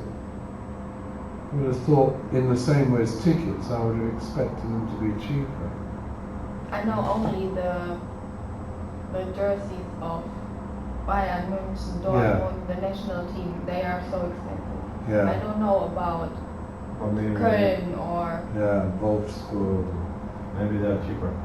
But they all have Adidas, Nike, Puma. Yeah, I mean, I think one of the things about the German model is it's presented as so democratic because of 50+1. It's presented as financially stable, and it is certainly true. Far fewer German clubs go into administration and seek the protection of the court, but it is not zero. It's not zero. There are one or two German clubs that have gone into financial difficulty, and under the German system, it's quite easy to hide the truth. What they do is they set up a lower down company and put the finances of the club through this company, which is not transparent. How is it possible to Bayern Munich? They build a stadium, they buy the shares of the Munich 1860, is it? No, I don't think they own 1860. I think No, they share the stadium. No, they bought the stadium from them because when they built the stadium was 50-50. They both started in the 1972 Olympic Stadium. Yeah, and they were all host like Bayern Munich and 1860. Yeah. And they moved to the new stadium, and it was also the 50-50. Bayern Munich bought these 50% of the shares of the stadium, and I don't know, I'm looking last year, they are going to, this year, they pay all the debt to the bank. Yes, they paid it early. Yeah. But how? Well, simply because of Champions League money. They've been so successful in Europe, at a European level, they get all this extra money from broadcasting rights for European football, and they've been developing their youth team, so it becomes a spiral of success. And that's why competitive balance in Germany is quite good, but European football stops it being as good as it is in North America. You see it 2 years ago when they spent a lot of money, like 40 million euros, and everybody started asking like, where the hell did you get the money? Like, I don't know, 10 years? Yeah. You are nowhere. You are spending like 5 to 10, 15 million like a normal club. You are not spending like Real Madrid, Manchester United, Chelsea, and that kind of stuff. And just suddenly, poof, Yeah. you are in a market like. I mean, I think what's interesting in Germany is, who is number two, how far does it go? I mean, Borussia Dortmund seem to be the clear number two now. Yeah, The but clear second they are- last. Yeah, they are now in 20th place. yeah. It's not continued. It's still Bayern as the dominating number one. And it's But-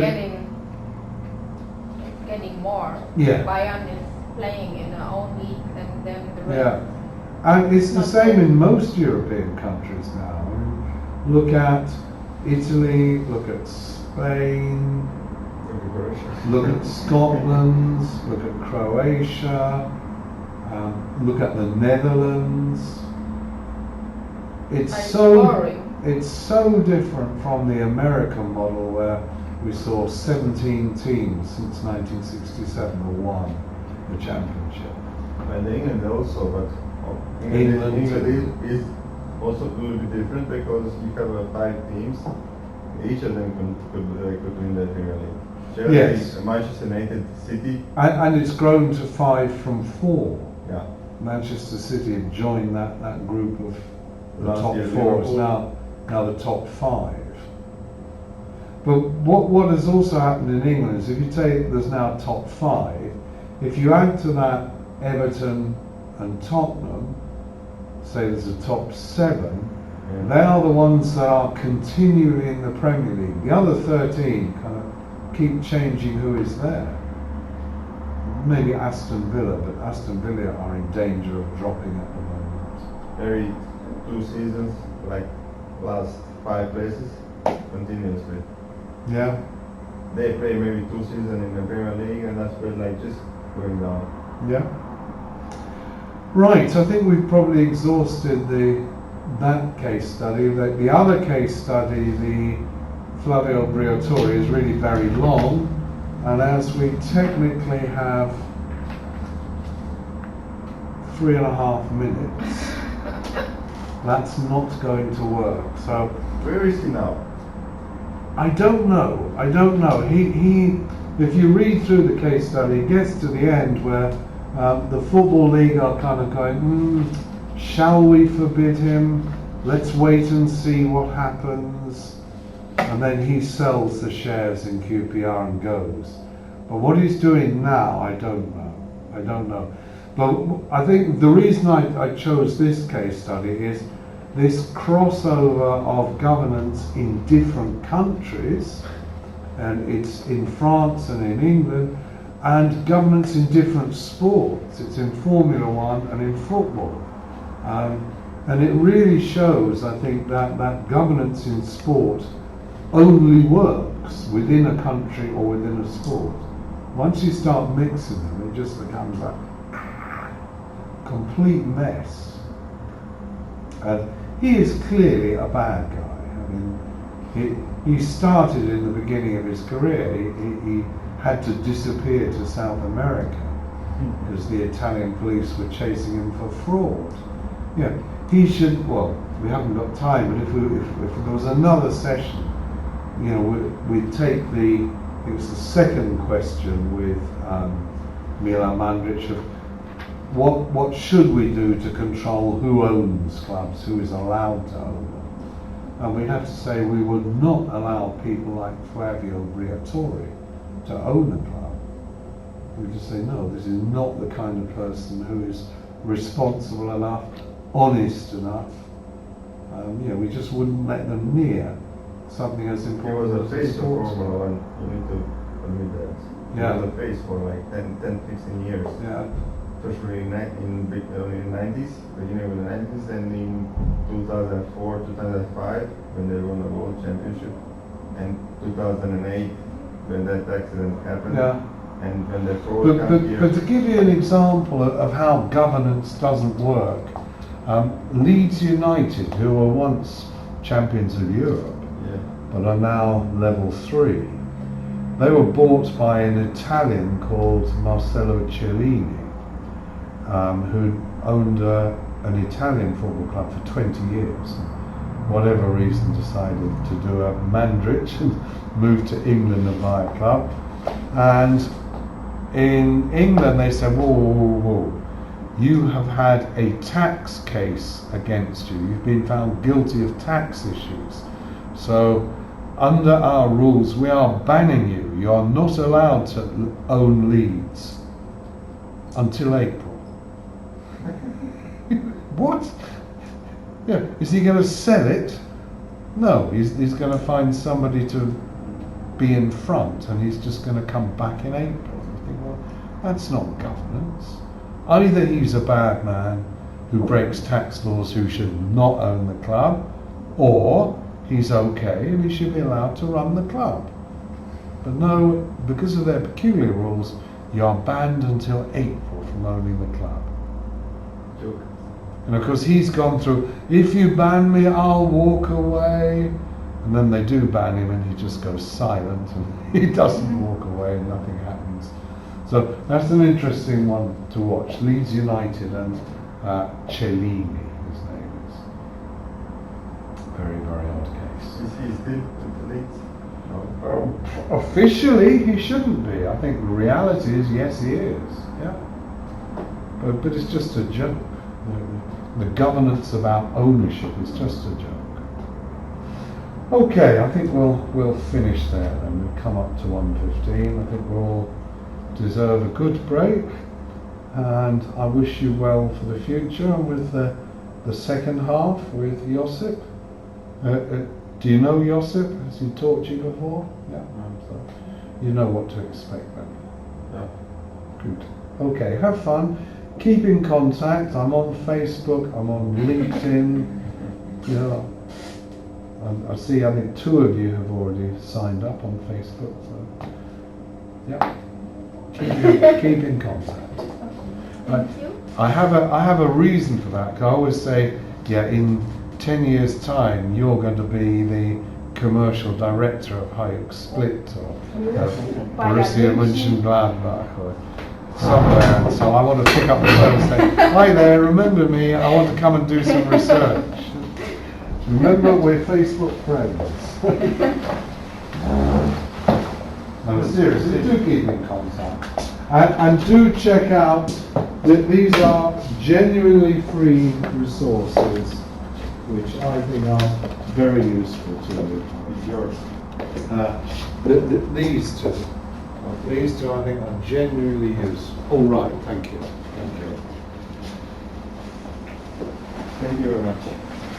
Okay, good luck. You too. Bye. Bye-bye.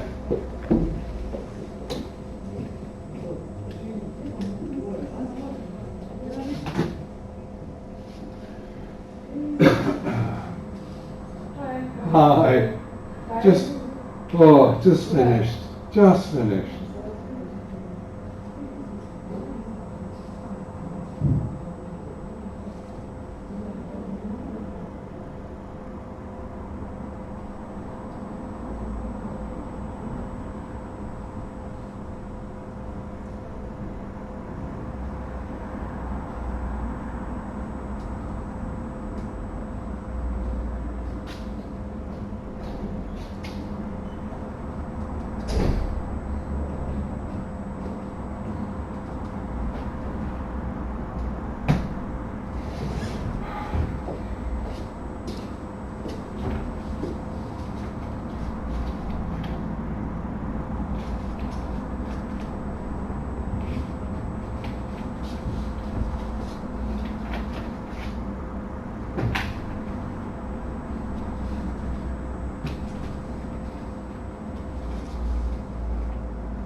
Tak, nie możesz.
Professor for our newspaper, for our social media, have some questions. Is there any possibility to ask you some questions? Sure. I record it for our newspaper club.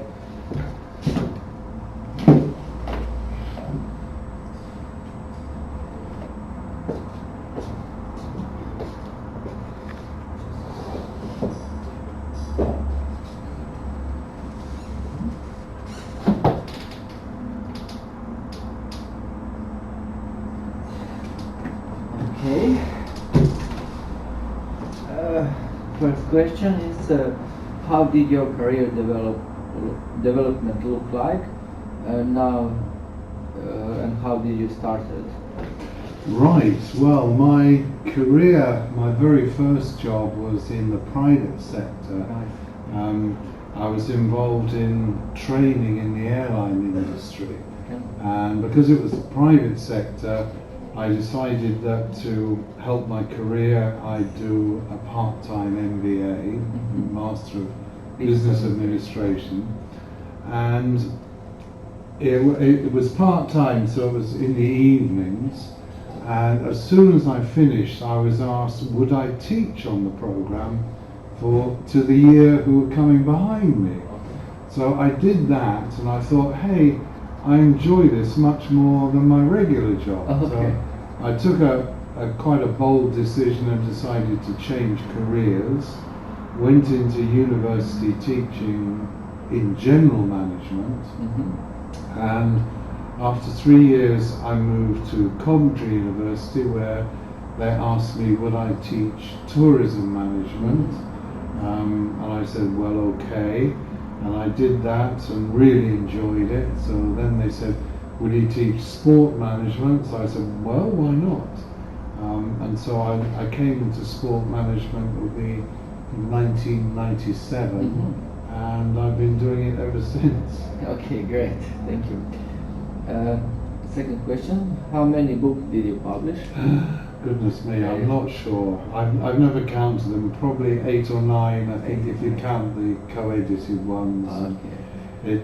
There are quite a few foreign language editions, so I couldn't give you an exact number. Okay, great. What are the main characteristics that a sports manager should have today?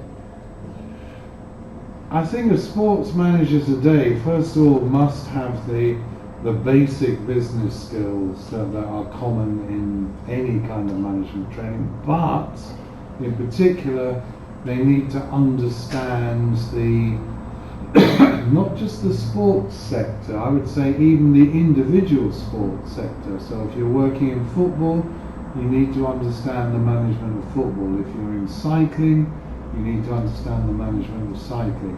I think today all sport management is very industry specific. Okay, great. How the sport industry is different from other industries? Well, I think it's all driven by the motivation of whoever owns the sports organization. In any other industry, you can be pretty safe saying it's profit maximization. Whoever owns the company is looking to make a profit. In sport, one would hope it's more to do with what's called utility maximizing, in other words, the best possible performance on the pitch, which would mean you'd want to make a profit but reinvest it rather than take the profit out. So that's what the good guys do. The bad guys take the money out and run it like a conventional business and don't reinvest in better players and so on. Okay. And the last question: how do you like Aspira and Split? I really enjoy coming down here. This is my second visit. Last time, really great students, really interested and communicative students. The same this year. So, no, I love coming here. And the weather, I'm looking out, it's just getting some sunshine. When I left Coventry on Wednesday morning, there was snow on the ground. So, again, I'm very happy to be here. So that is all. Thank you. Okay, you're welcome. Continue. So that's for the Aspera newspaper. Yes, Aspira. Internal. Yes. All for us. Great.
facciamo mica, siamo amici, da? Kako È una vam bolja